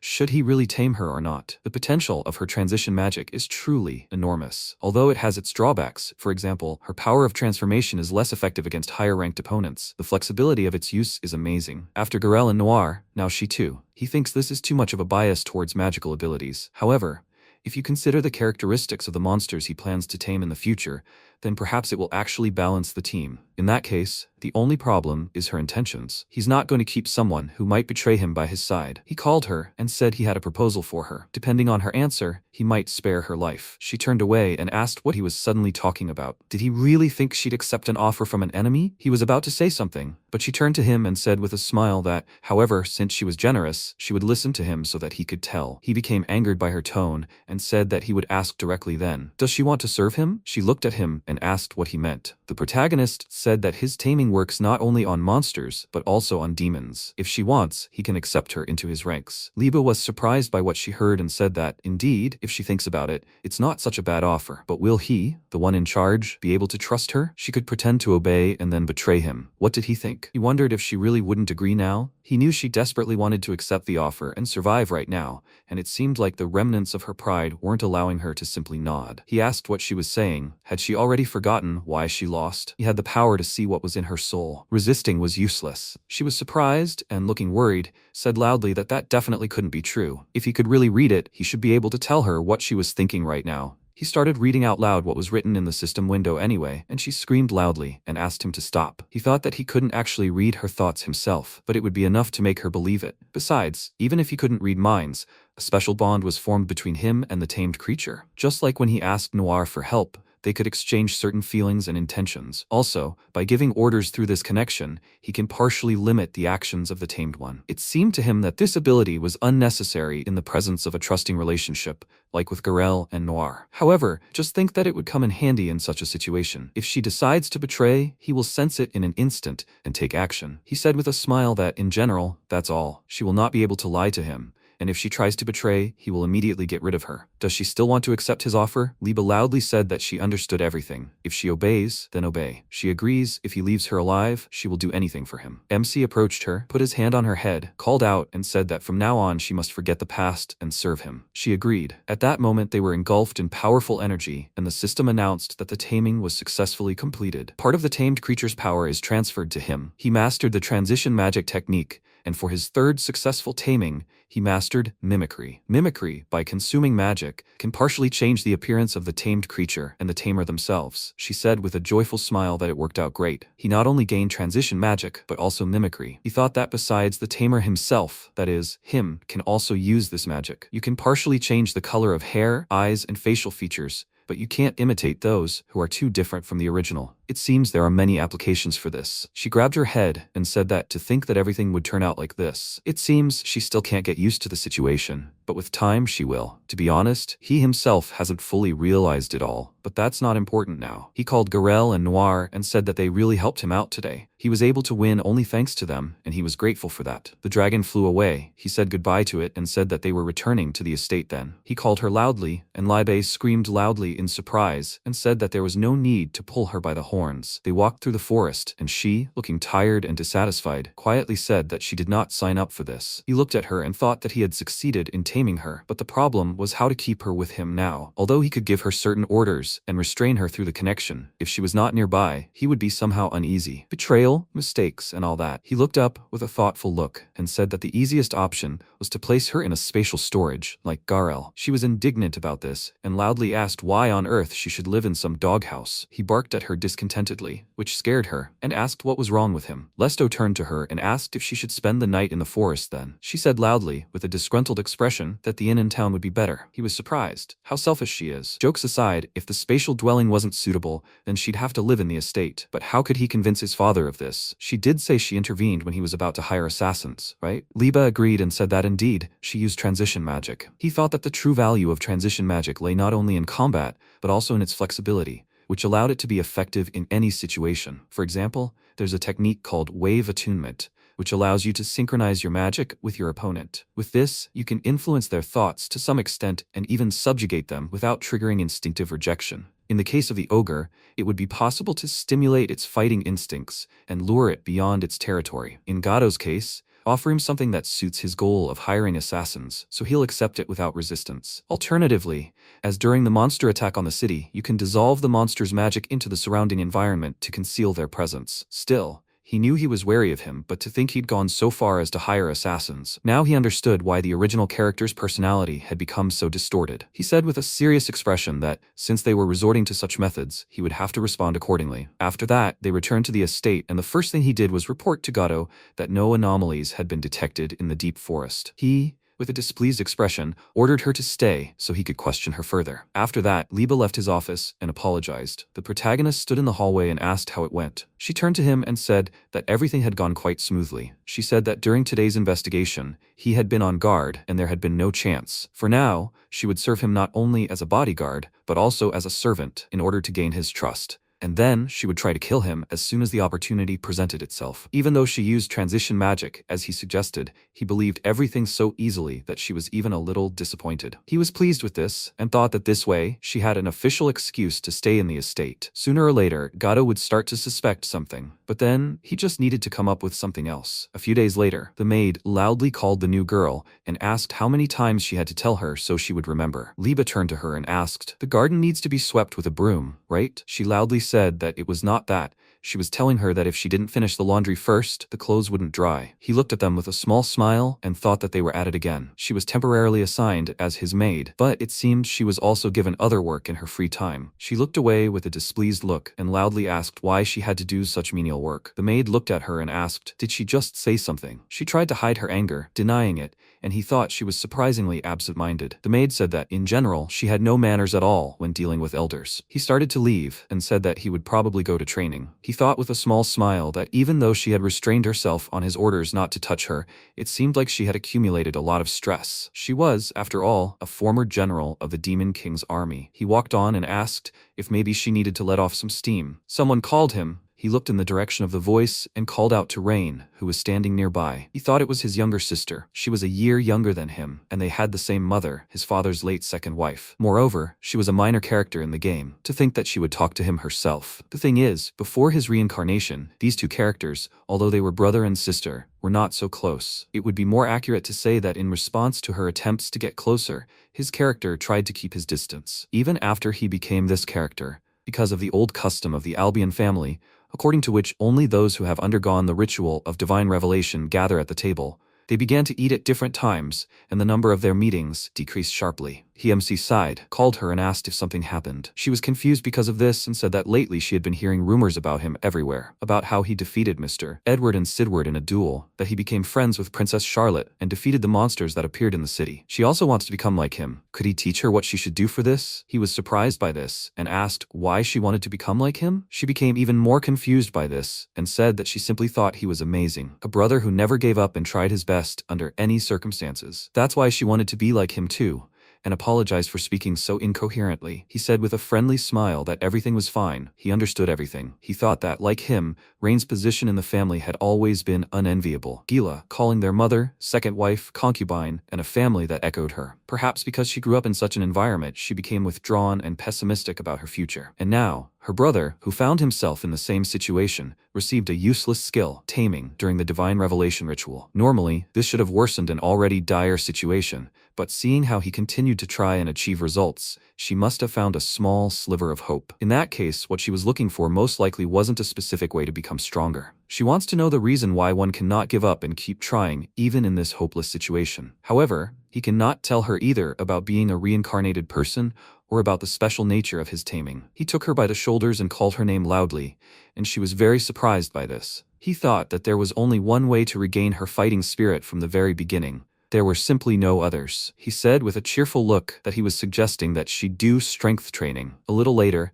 they arrived at the small training hall of the Albion family. Rain called him and said that she had finished her warm-up. Lesto said that they should begin then, and she should follow him. They began doing push-ups, and he thought that looking at her, he remembered that scene from the original that was so symbolic of his character. Why was he called an aristocratic villain? Was it because he was an enemy who interfered with the protagonist? No, it was because he committed a grave crime. The murder of his own family. Halfway through the story, he went mad and killed his entire family with his own hands. Everyone except Rain. Why he spared only her was never explained in the game and remained a mystery. Perhaps because they shared the same mother, a second wife, or was it related to the skills she possessed? The ultimate skill of the swordsman system, the sword god. It is the strongest skill, surpassing even the holy sword, which Gado and the eldest son possessed. In fact, in the game, she was the most gifted character in swordsmanship. After his character's death, she only drew her sword once in one of the story scenes. Although she was a year younger than the main characters, she slashed through powerful monsters with overwhelming talent. Her genius was so extreme that it could be called cheating and acceptable only because her active participation was limited to one scene. Moreover, she said that her brother began acting strangely shortly after she awakened the skill. Based on this, it is unlikely that his madness and she are not connected in any way, but he cannot understand the true meaning of this now. She will receive the sword god at the divine revelation ritual in a few months. If he starts training her now, she will undoubtedly become very strong. Moreover, the fact that she will become stronger does not contradict his goals. He said with a small smile that next, they will do sword training. The protagonist thought that he hoped that this would at least give her a little confidence. They began to practice, and he thought that as expected from the future sword god. Her movements were much better than his at the very beginning. Later, he said that they would probably finish here. Rain was breathing heavily due to fatigue, and said that she was very grateful to him. He said with a smile that she was good for being able to endure until the end, even though it was her first time. Although he significantly reduced the load, she called her brother and asked if he did not mind. Could she continue to come sometimes? He agreed, and she thanked him again with a happy look. At the same time, Liba asked with a dissatisfied look, cleaning, washing, cooking, why should she do this? She remembered what happened earlier and said loudly that she shouldn't have said that. She was his personal maid. Why should she also do the dirty work? He approached her and said with a small smile that it seemed like she had accumulated a lot of dissatisfaction. She loudly agreed with a dissatisfied look, and he said that when the opportunity came, he would tell his father that Miss Love could be trusted. Then the amount of dirty work should decrease. She approached him and asked loudly, would he really do this? He agreed and said that he also wanted to tell her about his further plans. She asked, wouldn't they continue to kill monsters in the Alst forest like before? He said that he decided to change this plan. He thought that with her taming, the situation had changed a little. More specifically, thanks to her transition magic and newfound mimicry, they can move on to the next stage using these two skills. He said they were going to the Adventurers Guild now. Later, they were walking through the garden, and she asked why he needed to go to the Adventurers Guild. Was he really going to earn some pocket money? He said he needed an ID rather than money to challenge dungeons. He thought of dungeons as isolated spaces where various traps and monsters spawn. In the game, clearing dungeons was an important element, and the superior items found there were essential for the main character's growth. MC said there was a limit to the experience gained from killing monsters in the forest, so he thought it would be more effective to focus on strengthening with items. Liba understood and asked, but isn't even finding a dungeon with good items difficult enough? He said with a confident smile that it was fine. He had some ideas about that. He thought that he was a reincarnated person, after all, and had knowledge from playing the game in his past life. Even if a dungeon in this world hadn't been explored yet, he knew everything, from its traps to the monsters that spawned there. She asked, she understood that he wanted to go to the dungeon, but what does that have to do with the ID? He is, after all, a member of the Albion family. As long as he gives his name, he can pass any post, right? He said that was the problem. If he acted under his own name, the information would immediately reach his father. He thought it was obvious that Gato would start to interfere with him. This problem had been bothering him since the beginning of his reincarnation. Another solution he came up with was to get an ID in the Adventurers Guild under a different name. Anyone can register with the guild, as long as they have the money. She asked, but the locals know him by sight, so they will expose him if he goes to the guild, right? He said with a smile that it was not a problem. After all, he now had the skill he received after taming the third one, mimicry. He used this magic, and she said with surprise that his appearance had changed greatly. He said that of the Albion boys, he was the only one with black hair, and there were no gray or blonde ones. She said with a slightly wary look that he was increasingly ceasing to look human. He said that it was unlikely that anyone seeing him now would think he was a son of the Albion family, and just in case it was worth updating his clothes and weapons. When he changed, Liba said with a smile that he looked like a novice adventurer. He also seemed to have no money and looked very weak, which turned out well. Lesta was angry about this and thought that, by the way, there were two reasons why he had additionally bought a short sword. The first was to register with the Adventurers Guild as a swordsman, not a tamer. The second was to prevent rumors from spreading about a strange adventurer who used a wooden sword as his main weapon. Although a wooden sword, with its low material density, allowing for more magic to be infused through magical reinforcement, can be more convenient than other weapons, he had no choice. After that, they came to the Adventurers Guild, approached the counter, and she asked how she could help. He said he would like to register as an adventurer. She said he was a newbie, so they needed to write their name and profession here. He wrote his name as Ares, and his profession as a swordsman, and Liba wrote that she was Love and her profession as a mage. The worker asked if they both wished to take the rank advancement exam. All newbies start at the lowest rank F by default, but after passing the exam, they can start at a more suitable rank. Vanguard fighters have a training battle with senior adventurers, and mages pour their magic into this meter, and it determines the rank based on the resulting indicators. He thought with an interested look that in the game rank determination took place at the Royal Academy, but he couldn't imagine that such a convenient system for reincarnated people existed here. They could probably get A rank, but that would be too noticeable. He abandoned the exam and said they would rise from the very bottom. They turned around when someone from the audience loudly asked, "What a child wandered in here. Since when did the guild turn into a nursery?" People looked at him and said, "But that's gold, the mighty sword." Again, he was arranging this. He may lead a B-ranked team and have strength, but if it weren't for that, Liba looked at him and calmly asked, "What's wrong with him?" The protagonist looked at him and thought that, judging by his appearance, he wasn't very friendly towards them. The worker loudly asked him to wait and said that this person had just come to register. He apologized to her and said that he wouldn't give in to this. However, he looked at him with a serious expression and thought that the pressure was pretty strong. It seemed like a B rank. This was no joke. He asked, "Is there a problem with them coming to the guild?" He agreed and said that perhaps you could say that. Judging by his appearance, he only recently acquired his skill, and his weapon was cheap, bought somewhere at the market. The adventurer profession is not so simple that such a person with a careless attitude could succeed in it. Or perhaps he, an older comrade, an adventurer, should teach him a lesson about the harshness of this world. A loud crack caught their attention, and everyone in the hall turned when the surprised worker said that this could not be. Liba destroyed the magic meter, apologized, and said with a smile that she only poured in a little magic, but it broke. However, she supposes that served as sufficient proof, right? She agreed with a confused look and asked, "Was the magic meter broken? It should have withstood power up to the lowest S rank." She asked, what was his name again? Gold, I think. As he sees it, she is with him, so everything is okay. He understood everything? Adventurers present were shocked. The meter had broken? This was the first time they'd seen anything like that. The girl told the astonished Gold that if he wanted to apologize, now would be the time. The boy stood there for a moment longer.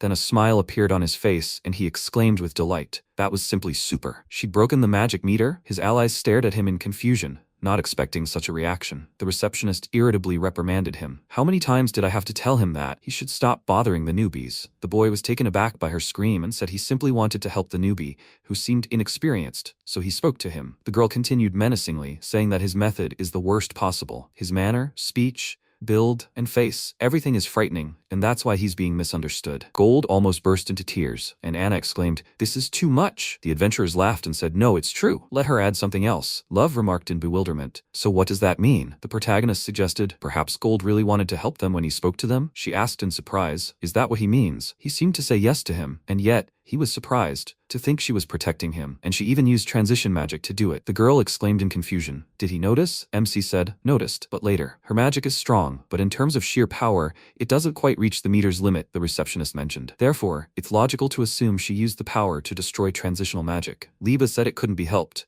He was her master after all. It irritates her when people look down on him, and also because then they'll think she's weak too. He chuckled, and she exclaimed irritably, "After all, he irritates her more than this Gold." The protagonist remarked with a smile, "Is that so? It's an honor for him. But that doesn't change the fact that she broke the magic meter, and he won't forgive it. This should be a reincarnation event, right?" The girl was surprised. An event? Doesn't she understand anything at all? At that moment, Gold interrupted them and apologized for scaring them. Anna again told him irritably. They didn't even introduce themselves. The guy said, "Well then." Once again, he's Gold, a mighty swordsman, a B-rank adventurer who works for this guild. And these guys behind him are members of his team, Steel Fang, of which he's the leader. His companions looked at them with smiles. The protagonist gave him his assumed name, adding that he was a swordsman by profession, and this was his companion, Love, a mage by profession. Gold repeated their names and said that if anything happened, they should feel free to address them. The team members apologized to them for their leader. One of them told her commander that if they didn't leave now, they'd miss the carriage. They'd have to wait over an hour for the next one. The guy suddenly realized it, exclaiming, "Yes!" After saying goodbye to the MC and his companion, he and his team left the guild. The protagonist exhaled and said that he hadn't even finished registering yet,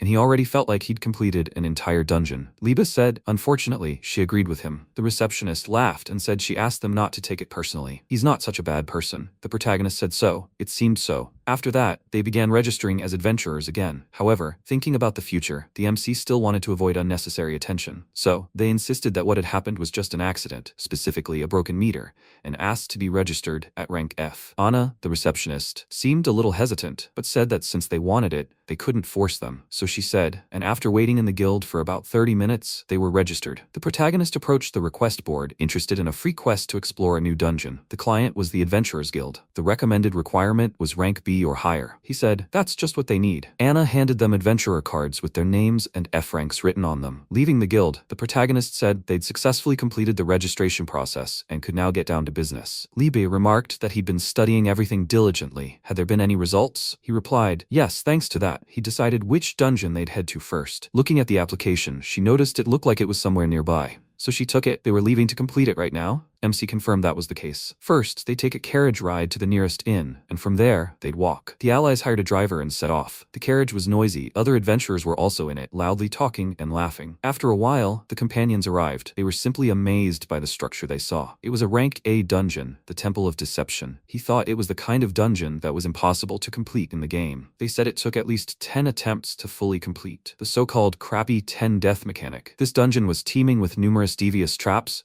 which earned it such a bad reputation, but the rewards for completing it were correspondingly good. According to adventurer logs, only about 30% of the dungeon had been completed so far. Considering it was discovered 6 months ago, that might seem like a good pace, but it wasn't that simple. The protagonist carefully examined the majestic entrance once more and told his companion, well, they should go. The girl readily replied that she was ready. When the allies entered, they saw several staircases. Liebe noted how many paths there were, almost like a maze. There were numerous footprints, and they seemed fresh. It seemed someone had already come here before them. The protagonist thought there were many paths ahead, so they were unlikely to run into each other. But, just in case, he'd leave a fake name and hair color, and he wouldn't summon Garel for now. His combat power would be reduced, but the main feature of this dungeon was its varied traps. Thanks to his knowledge from his past life, he knew them all. Besides, the monsters he encountered along the way, with one exception, were no higher than rank B. He and Liebe should have no problem reaching the very depths. She noticed a dungeon had appeared in such a remote place. She'd passed through it quickly. They needed to move quickly. Suddenly, he shouted at her to stop. The girl asked in confusion, what's wrong? If he stood there rooted to the spot, she'd leave him here. MC exclaimed, that's not it. He wanted to tell her that the passage she was taking wasn't that simple,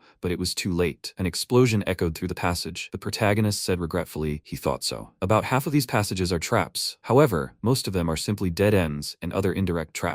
The only deadly passage is the one with the mines. Just think, she fell into it on the first try. Maybe she was just incredibly lucky, but be that as it may, nothing can be done. He waved his hand and walked in the other direction, shouting at the girl to let her stay. He will not forget those few days spent with her. Suddenly, Liebe screamed in irritation. She's not dead, the protagonist said. He warned her that this dungeon is full of traps. She should at least be a little more careful. He thought she'd been blown to pieces. She responded angrily, she won't be blown to pieces. The protagonist jokingly remarked it was blown to pieces after all, and thought, in the original. Suddenly he stopped warily and said, finally the monsters have appeared. These were rabbit traps, low rank B. The girl exclaimed, what kind of monsters would appear here? And here it was, pure disappointment. MC thought, indeed, for him and her, with their A rank strength, this was an opponent they could defeat without any problem. If they weren't in a dungeon, he would have acted differently. The allies attacked the monsters, and they scattered in different directions. Liebe wanted to rush after them, but at that moment, the protagonist heard a distinctive click. One of the monsters jumped onto the wall and activated the power button. The protagonist shouted at his ally to retreat. The girl stopped abruptly, and at that moment a powerful explosion resounded ahead. She exclaimed in bewilderment,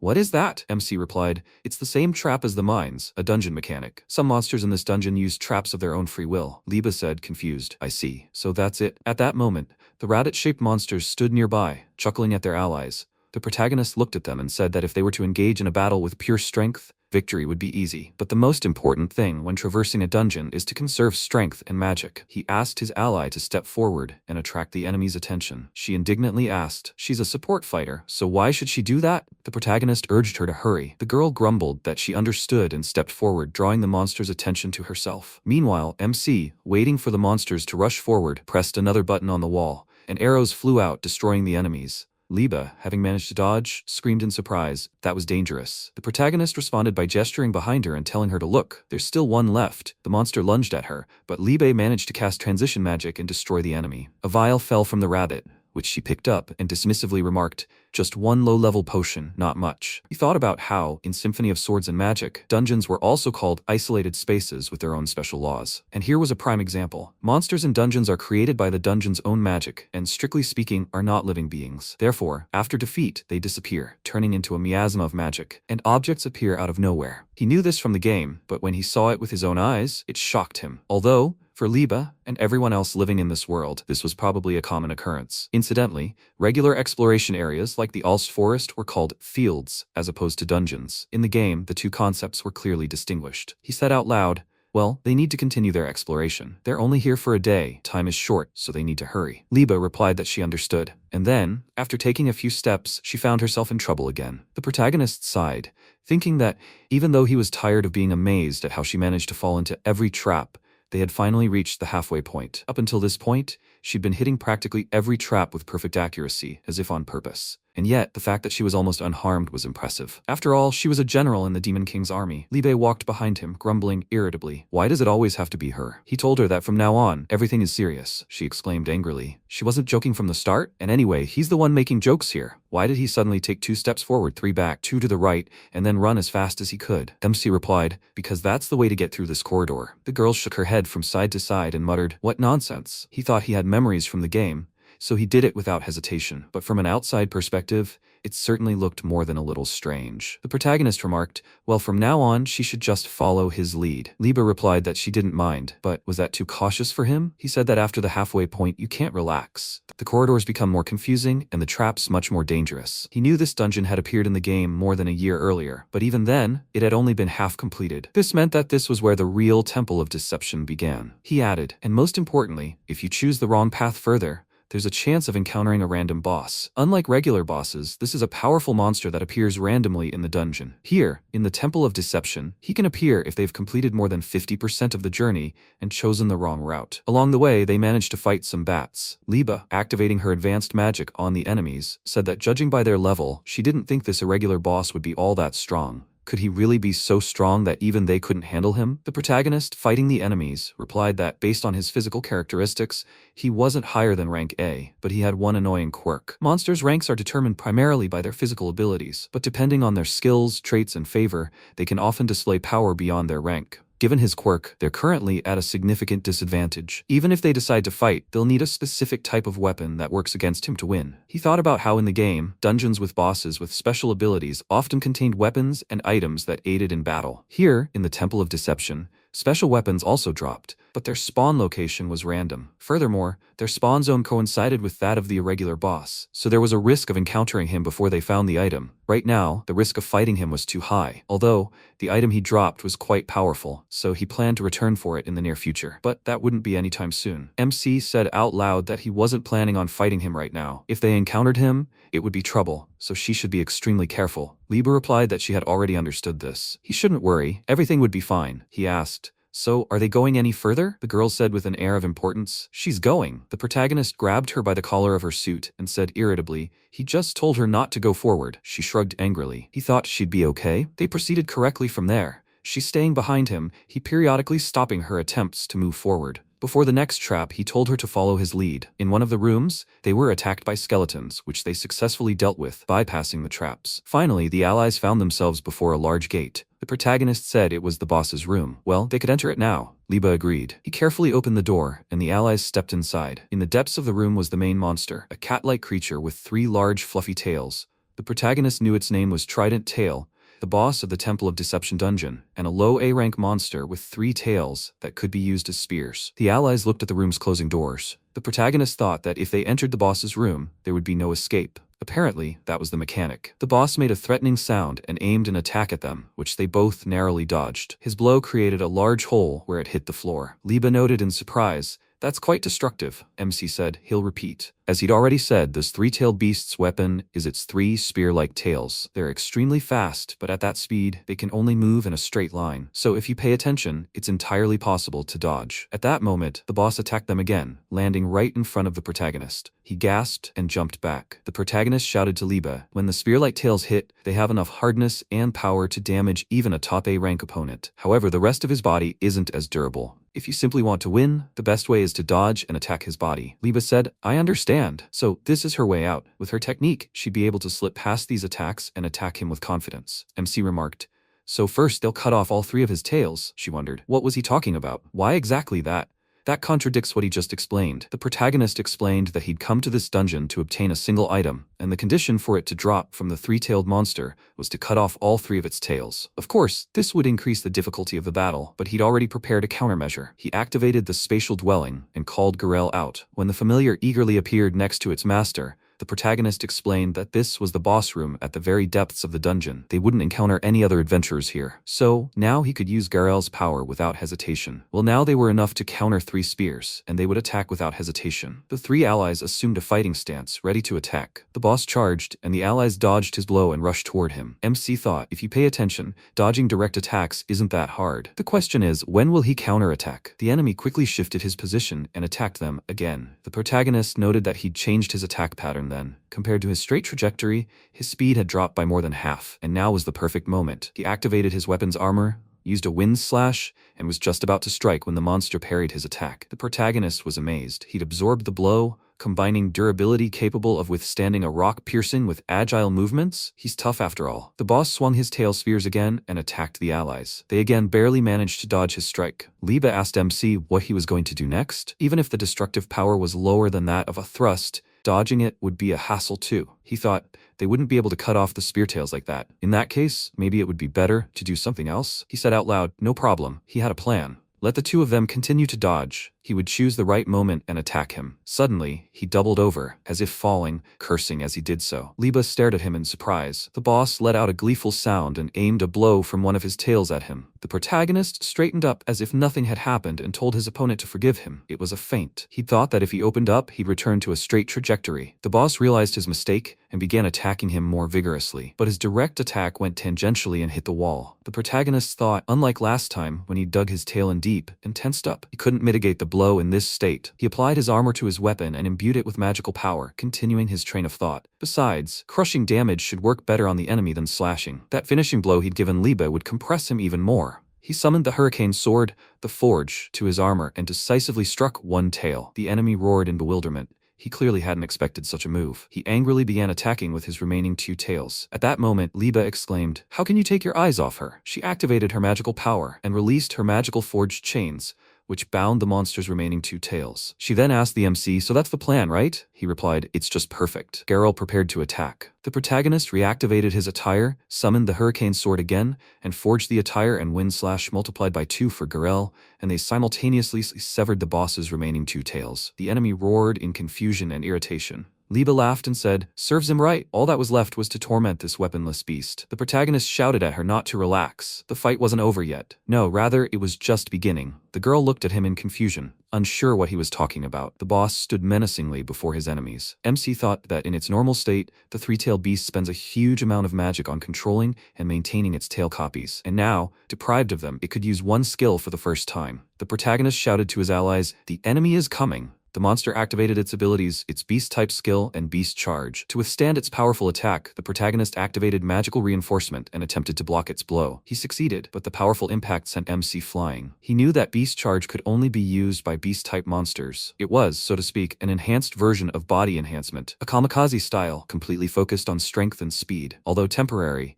his physical abilities soared to the level of mid-A rank. Garel stared at the enemy in surprise. Liba shouted at the boss, "Now he's going to get it." With these words, she wanted to attack him, but the monster deftly dodged her blow, and her arrows nearly wounded her allies. They barely managed to dodge her failed attack. Liba exclaimed in irritation, "She can't time it." Garel also had trouble understanding how this could have happened. The protagonist thought, compared to an ogre of the same rank, he was inferior in strength, but the 3-tailed beast was far superior in speed. Combined with movements that utilized all of space, it was simply impossible to react to it as a rule. But the protagonist told the monster, usually. After that, he abruptly bent down and the boss rushed straight at him. He said this is what he was waiting for. MC activated magical reinforcement, summoned maximum power, and waited for the right moment. The boss was approaching him. The protagonist thought that when activating beast charge, the 3-tailed beast has a knack for attacking from the enemy's blind spot. Knowing this, he could intentionally expose himself and provoke him into attacking. He thought now. The enemy began comically moving his paws in the air. Liba noticed. "So that's how it is, how cutely he moves his limbs." She activated her ability and shackled the monster's paws with chains. Trapped, the boss began to try to escape. The protagonist readied his weapon and exclaimed, "This is where it all ends." All 3 allies attacked the enemy with their skills. MC, High Wind Magic, Arrow Blast, shouting at him that he was about to receive it.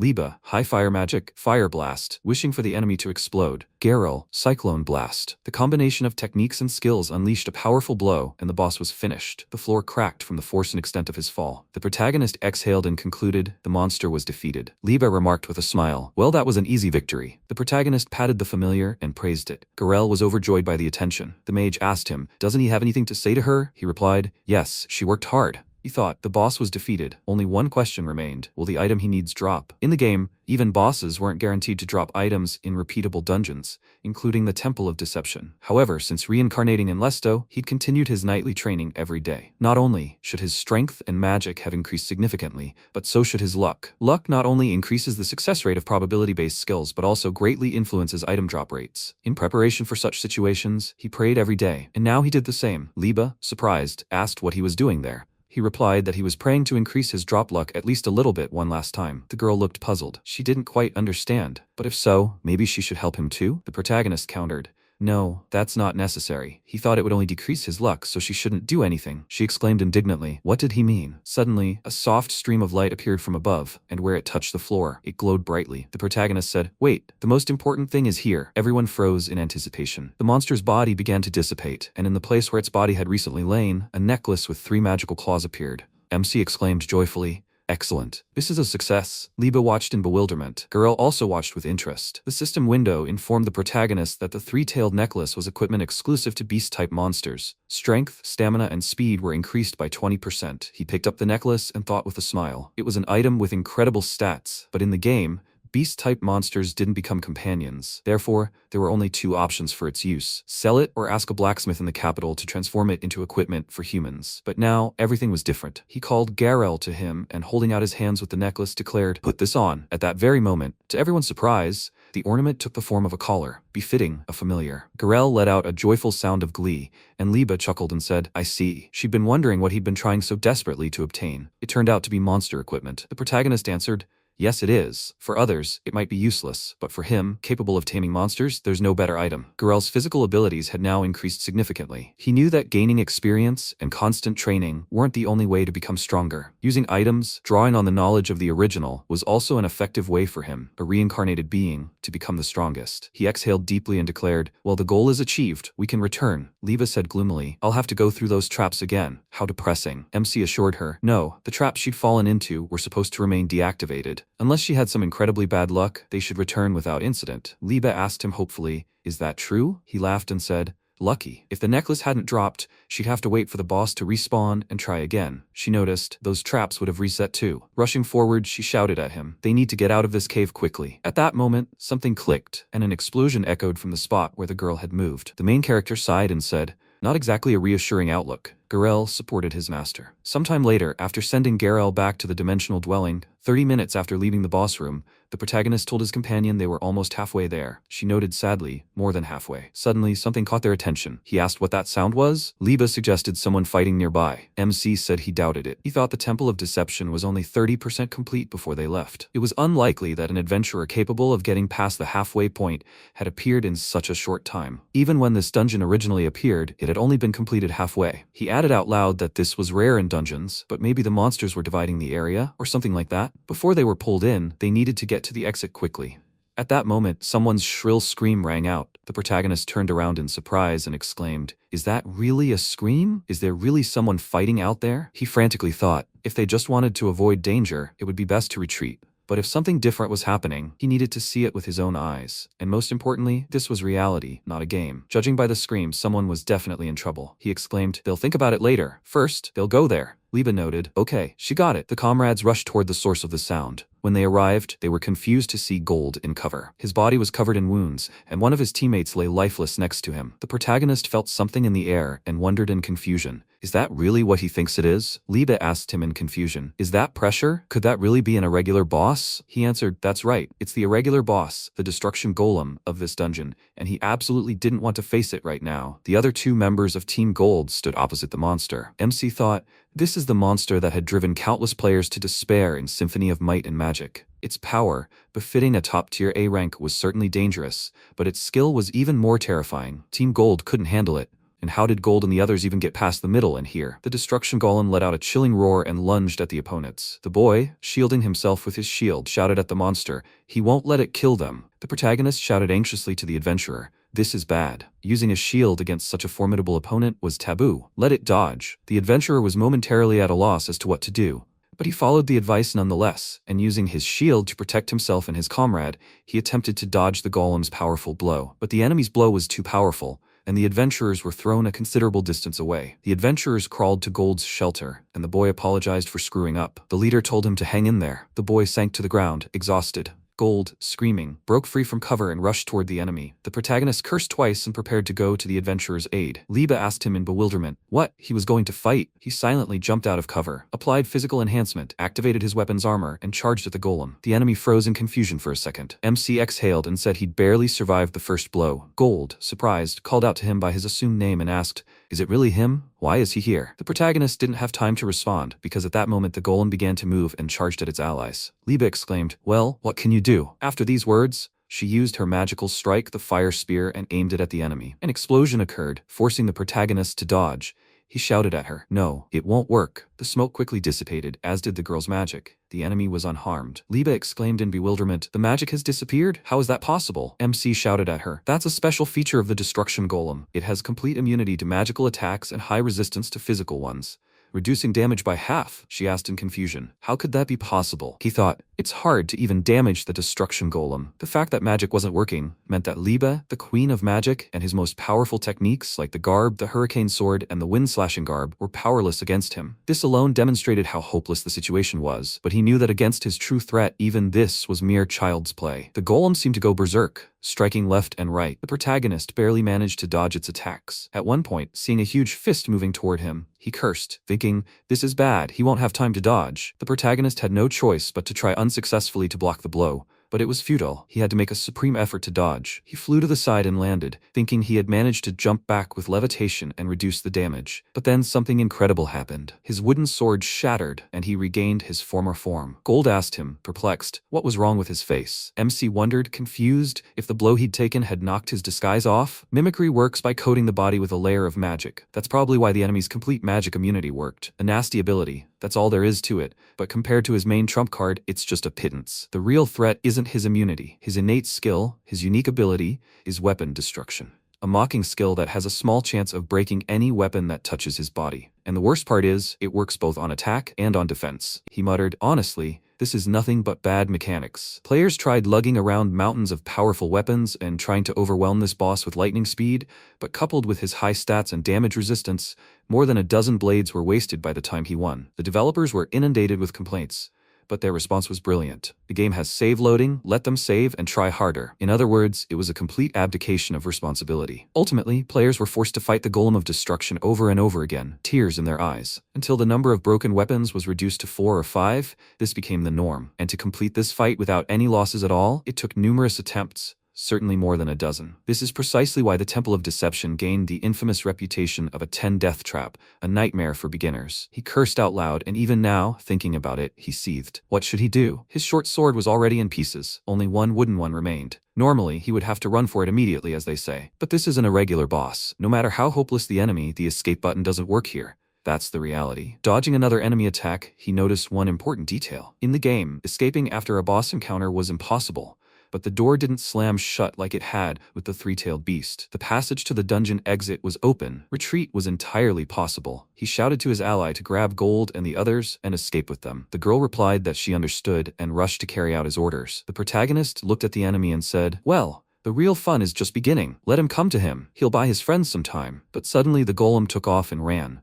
The protagonist cried out in confusion, asking what it was doing. Watching it, he realized it really meant to cut off their escape route. He ran after it. The enemy leaped over Liba and the others and stood in front of the entrance, blocking it with boulders. Liba didn't understand what was happening. MC exclaimed in amazement. He's joking, right? He not only figured out their plan, but he blocked their only escape route. It was as if he'd erased the escape command from the menu, just like in the game. The protagonist sighed and decided. He wanted to follow the rules, of course, but not to this extent. He needed to clear the rubble, but with the destruction golem standing guard, that would be problematic. You can try to break through a new passage with the power of destruction of Libe, but it will take time. And considering he had to drag Gold and the others, the plan looked shaky. Sighing, he said, so the only way out is to bury him here and now. He wished he had more time to prepare, but he had no choice. The worst of the custom bosses, the destruction golem, the one that kills 10 times. He looked the enemy straight in the face and shouted, now they'll finish him off on the first try. Thoughts raced through his mind. Magic immunity, 50% physical damage resistance, and the icing on the cake, the golem's unique weapon destruction skill. If his last wooden sword breaks, it's the end. But he has an ace up his sleeve. Gold looked at him in bewilderment. The protagonist, of course, didn't want this, but the situation left him no choice. He couldn't hold back with such a monster. He activated the dimensional dwelling and shouted, Garel, come out! Suddenly,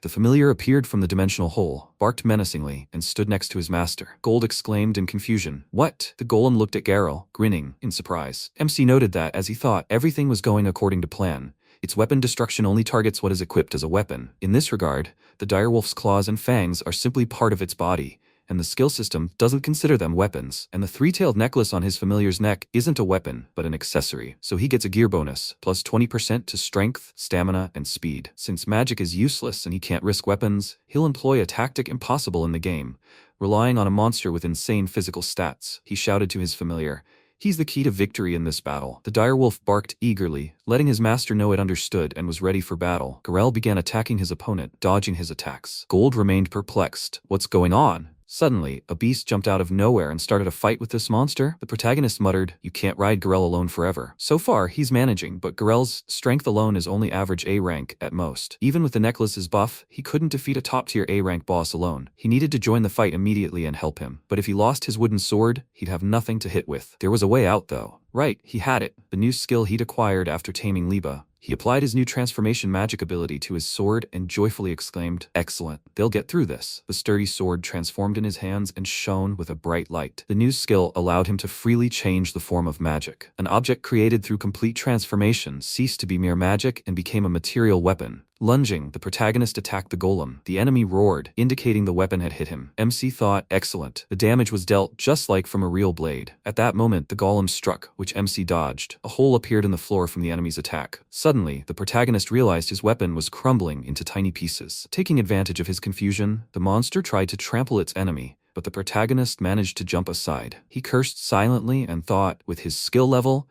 he couldn't keep up with making these swords, and it's even more difficult on the move. Then, he could do the following. He shouted at his ally to hand him all the iron she had. Libby eagerly activated her skill and shouted, already. Swords appeared in the air, landing, to MC's great surprise, right in his hands. He smiled and told her, the perfect support. He happily thought that she had not only read his mind and gotten ahead of the game, but also displayed exquisite magic control, sending swords straight into his hands as he ran, as expected of the Demon King's general. Now, not only was his weapon shortage solved, but he had also freed his concentration from magic control. He activated several skills at once, body enhancement, magical strengthening, double slash, and dual sword style, and then attacked the monster. The golem roared from the damage it had taken. The protagonist exclaimed, got it. Not only did the swordsman skill, double slash work, but even body enhancement and magical fortification using the mana within the body were immune. He looked closely at the enemy and declared, there's enough killing power. He's ready to destroy him. Even with 100, even 1,000 swords, he'll fight until he destroys him. Meanwhile, Gold remained completely confused. He couldn't believe what was happening. A man and a monster fighting shoulder to shoulder. Was he asleep? Suddenly, the enemy rushed at Garel. The protagonist shouted at his familiar to retreat.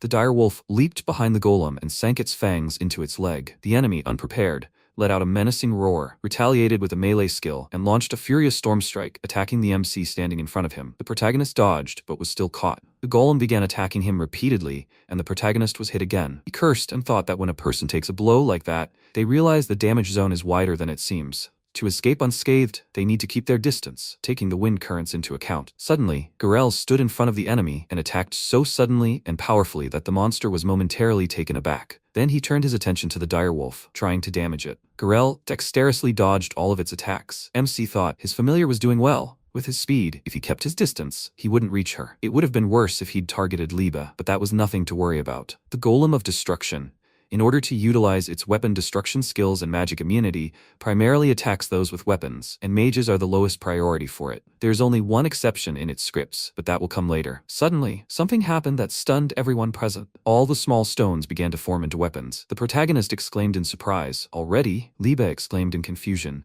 The shards are attracting each other. What the hell is going on? He replied. The golem is gathering the fragments of broken weapons and pieces of the dungeon walls, activating the shard weaponry skill. He thought, this skill usually takes longer to cast. Was it sped up because they'd shattered a bunch of weapons? The worst part is, the shard weaponry's attack radius covers the entire hall. The shockwave will simply obliterate everyone here. If it hits, they're all finished. The enemy swung the conjured sword, and MC responded by activating his skills, realizing he had to get there before the volley. The golem summoned a shroud, and the protagonist responded by using a wind blade and attacked the enemy, expecting to destroy him. Weapons created with the shard armament skill, unlike golem carcasses, aren't immune to magic, meaning magic will work on them. And that's just great. The monster watched in disbelief as the weapon he'd created once again crumbled into a pile of shards. Taking advantage of the situation, the protagonist prepared for an attack, thinking that direct blows should be dodged and area of effect attacks should be mitigated with a wind blade. Mana was running low, so he needed to think ahead, but the enemy was expending an incredible amount of energy. At this rate, they should finish him off. Having struck the monster,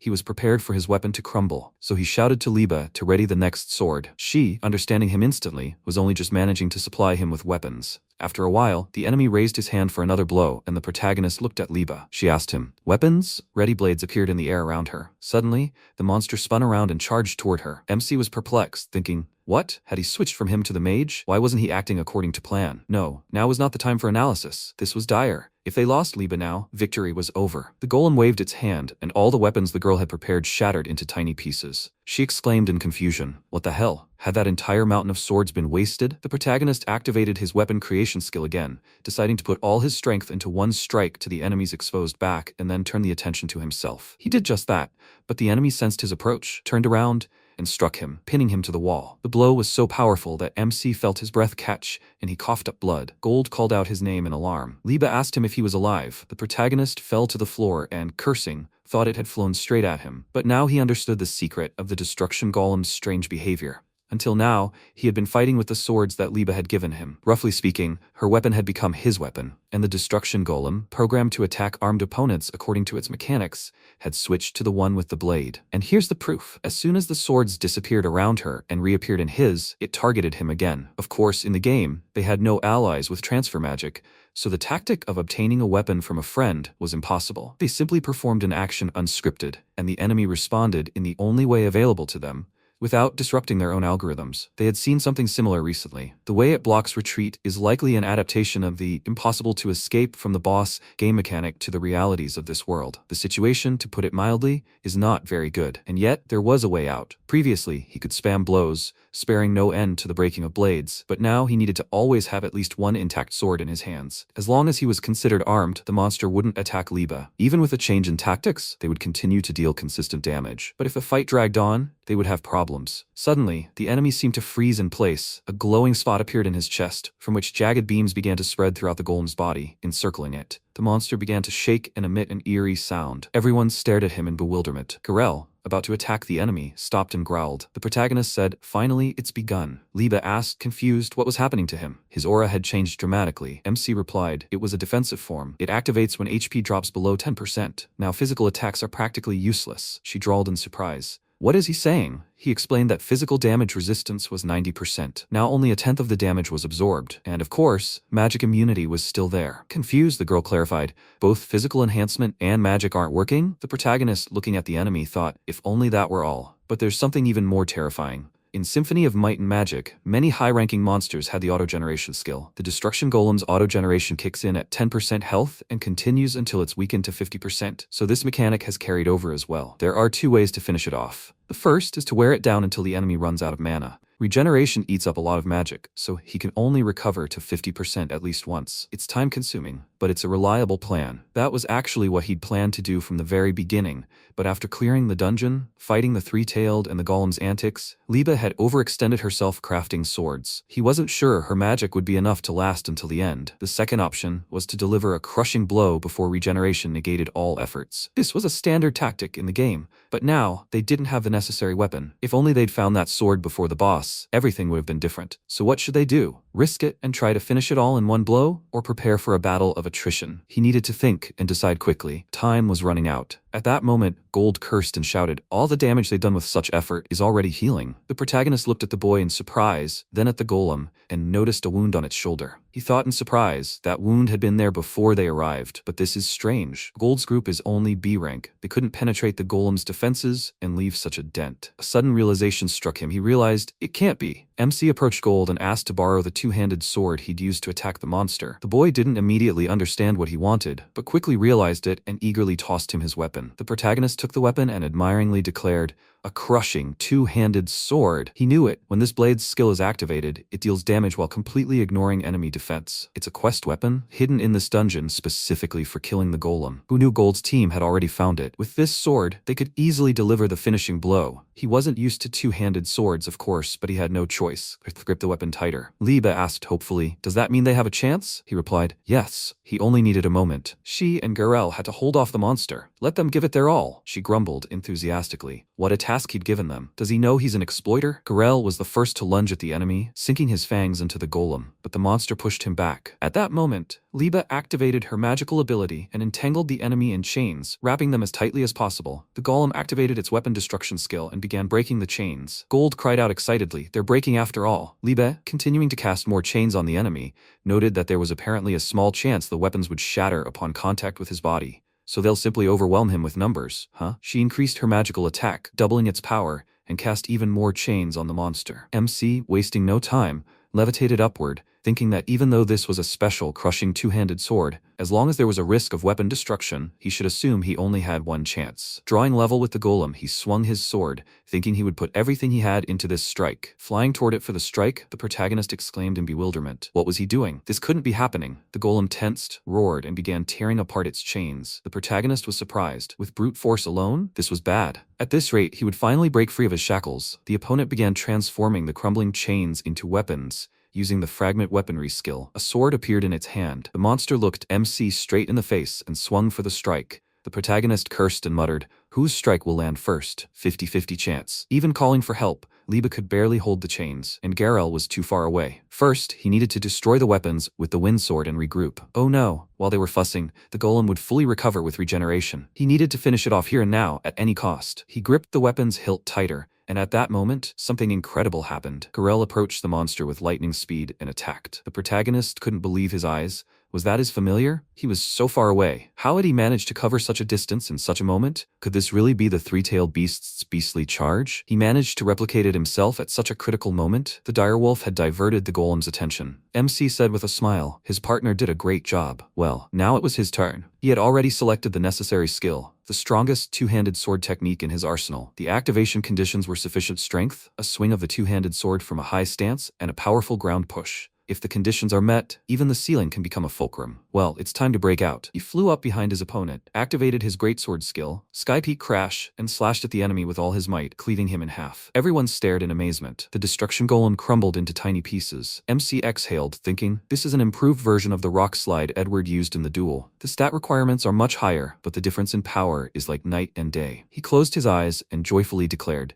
this was the first time he'd used it in a real fight, and thank goodness it had worked. Lesto hugged his familiar and thankfully said he'd given it so much effort that there was simply no room for error. Garel barked joyfully, pleased by his master's praise. Then the protagonist looked at Liba, who looked somewhat dejected. He smiled, addressed her by name, and thanked her too. The girl looked at him in surprise and shook her head in embarrassment, as if to say, what's wrong with him? The protagonist said they definitely wouldn't have made it without her and Garel's support. She really helped him out.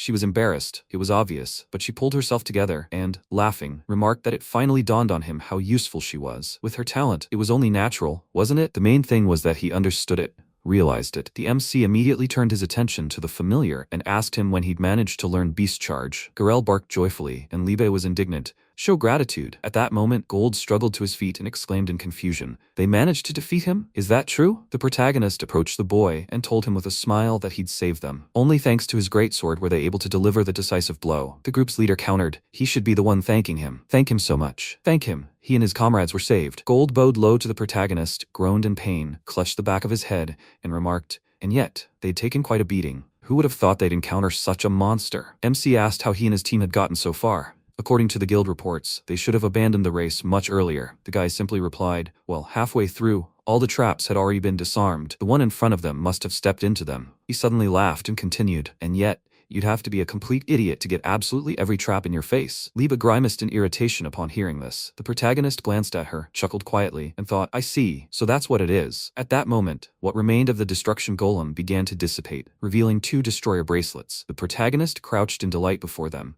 thinking, this is an item that has a small chance of dropping from the destruction golem. Equipping a weapon increases attack power and weapon stats by 30%, an accessory with simply monstrous bonuses. It was precisely because of this thing that, despite the entire dungeon being a continuous series of stifling mechanics, players were forced to clear it. The destroyer bracelet was so powerful that he wore it until the very end of the game. Getting it now would be an incredible stroke of luck. But although they finished off the monster, Gold and his team had initially fought it. According to the rules, priority loot goes to those who started the fight first. He sheepishly turned to the group leader and asked if he could let him have it. The guy looked at him quizzically, then laughed, and wondered why he was embarrassed. Of course, he destroyed the monster, which meant it was his. MC thanked him sheepishly and happily. Gold said, now, can I ask you a question? What's that monster with him? And his hair had suddenly changed color. Who the hell was he? The protagonist thought warily, wondering if explaining the hair color change would require explaining the Albion clan and mimicry, and in Geralt's case, taming as well. Naturally, he couldn't just spill all this to the first person he met. It couldn't be helped. Liba, assessing the situation, approached the guy, extended her hand,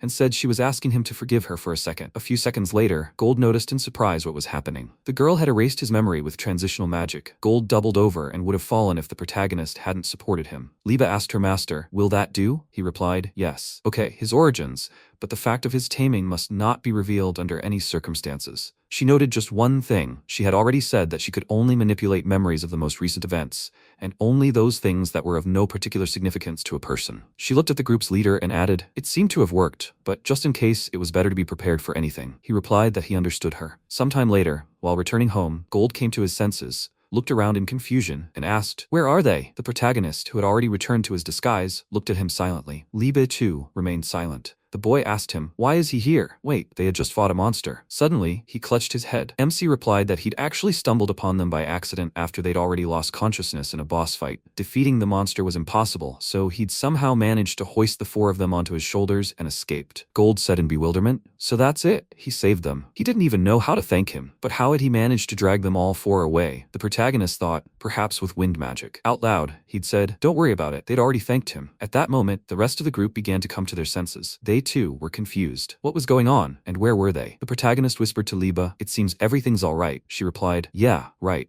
But the real problem awaited them a little later. It happened right after they returned to the guild. Gold shouted in irritation, no, that was completely wrong. One of the team members wondered in surprise. What happened? What was he yelling about? Gold shouted, he remembered everything. The protagonist said he saved them from that monster and escaped. But that was a lie. In fact, he was the one who finished it off. The protagonist and Liba froze in place, confused. Then he whispered in surprise, had his memory really returned? He thought, this is bad. If he reveals the taming to such a crowd, he's afraid they won't be able to escape, even with Liba's transition magic. The commander's partner asked him, perplexed, is he serious? He meant to say this newbie killed the monster that nearly finished them off? Gold exclaimed, yes, there's no doubt about it. MC panicked, thinking he needed to shut him up somehow, but he couldn't just knock him out in front of everyone. Could he? The guy said it again. He remembered everything clearly. He'd seen it with his own eyes, the protagonist throwing that monster aside with his bare hands. And then he sliced it up with a whole bunch of blades, and at the very end, he chopped it in half with a greatsword. The protagonist tried to stop the guy, but he kept going. Damn it, even now he remembers it, and he can't believe it. MC wondered what Liba had said. Only things that have no special meaning to a person can be erased. So for Gold, that was precisely what was most shocking. That he'd fought side by side with a tame monster. That he'd single-handedly defeated the golem of destruction. Does this mean that only the memory of Garel's presence was erased? And to fill the gap in his memory, Gold's brain convinced him that he had also done Garel's work. It makes perfect sense. Now it all fits together. The team members exchanged glances and began to discuss in bewilderment. If this were true, then this guy must be at least rank B strong, and his companion had even broken the magic meter back then. Just look at Gold. Does he look like he's making this up? Apparently not. They both exclaimed in unison. So, is this really true? Looking at the spot where MC and Liba had stood, they exclaimed in surprise. Those guys had disappeared? After that, stories circulated for a long time about a newbie who had torn apart an A-rank monster with his bare hands. But that's a whole other story. The protagonist, walking through the city with Liba, thought they had received their adventurer IDs after all. So, it was best to stay away from the guild for now. Be that as it may, that was how his first mad dungeon expedition ended. And so, a few days later, Charlotte visited him and greeted him joyfully. She exclaimed, "It's been a while. he admitted. Yes, that was true. It seemed like only 2 weeks had passed since her last visit. The princess exclaimed, exactly. That's a very long time for her. Estelle sheepishly apologized to him for her mistress's frequent visits. The protagonist protested. What is she even saying? No need to apologize. It's a great honor for him to welcome Her Highness again. The maid smiled sweetly and replied, it's good to hear that. At that moment, Iruna suddenly appeared. She laughed and exclaimed.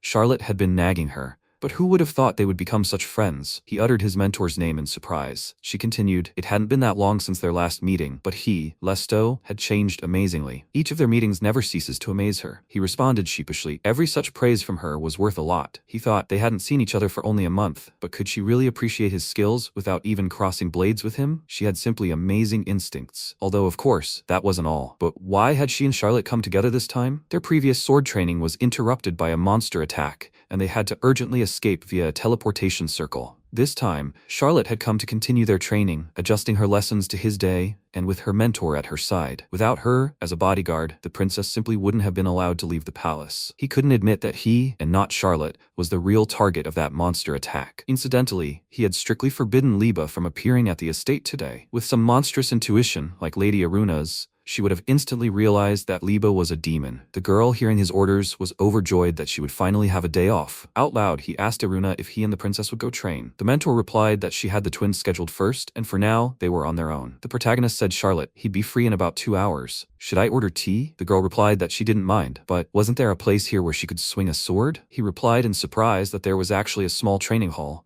but he feared it wasn't a place befitting Her Highness's status. The princess exclaimed joyfully, nonsense. As long as she could practice swordsmanship there, that would be fine with her. She wants to start their sword friend training immediately. Estelle muttered irritably, talking about sword friends again. After a while, the protagonist brought Charlotte to her seat and asked her to come here. Rain was in the arena at the time. She called out to her brother in surprise. Charlotte asked him in confusion, who is that? He replied, let me introduce this girl. This is his younger sister. Rain, the princess exclaimed joyfully. Mr. Lesto's younger sister? Then she grabbed the surprised girl's hands and said with a smile, it's very nice to meet her. After that, she told Rain her name, and added that she and her brother Lesto were sword friends. Rain asked in confusion, sword friends? And she herself? The second princess? The girl abruptly pulled her hands from hers, bowed to her and said, she apologizes for not showing her due respect. Charlotte protested. What was she saying? She had absolutely nothing to worry about. Besides, she was Lord Lesto's sister, so she could safely call her by her first name. Rain exclaimed in panic. No, she couldn't do that. Such impudence was simply unacceptable. The protagonist told the princess not to push her so hard. Rain hadn't even undergone the divine revelation ritual yet. She wasn't used to interacting with strangers. Charlotte laughed, noting, so that's it. She apologized to Rain for being so pushy. Let her introduce herself again. She was the second princess, Charlotte von Finale. She would be very happy to become friends with Lady Rain. The girl bowed low again, gave her full name, and added that she was also very pleased. The protagonist asked, since they were all here,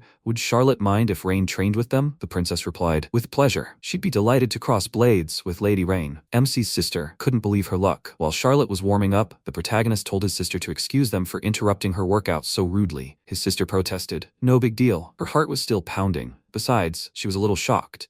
She heard, of course, that he was so close to the princess, but who would have thought he'd call her by her first name? The protagonist had mentioned this, incidentally. Considering his position, he wouldn't want any unnecessary publicity. Couldn't she keep it a secret from everyone else? Rain wisely clarified, from everyone else, including her father and Lady Gill? He replied, exactly. Within the walls of this estate, it was their little secret. He thought, strictly speaking, Liba knew too, but she needn't be mentioned. Rain said happily, she and her brother share a little secret. It's so cool. He looked at her in surprise. At that moment, Charlotte approached them and said, she was changed and ready for training. They both looked at her in unison. The princess picked up her sword and added with a smile, well, she can't wait to start their sword training.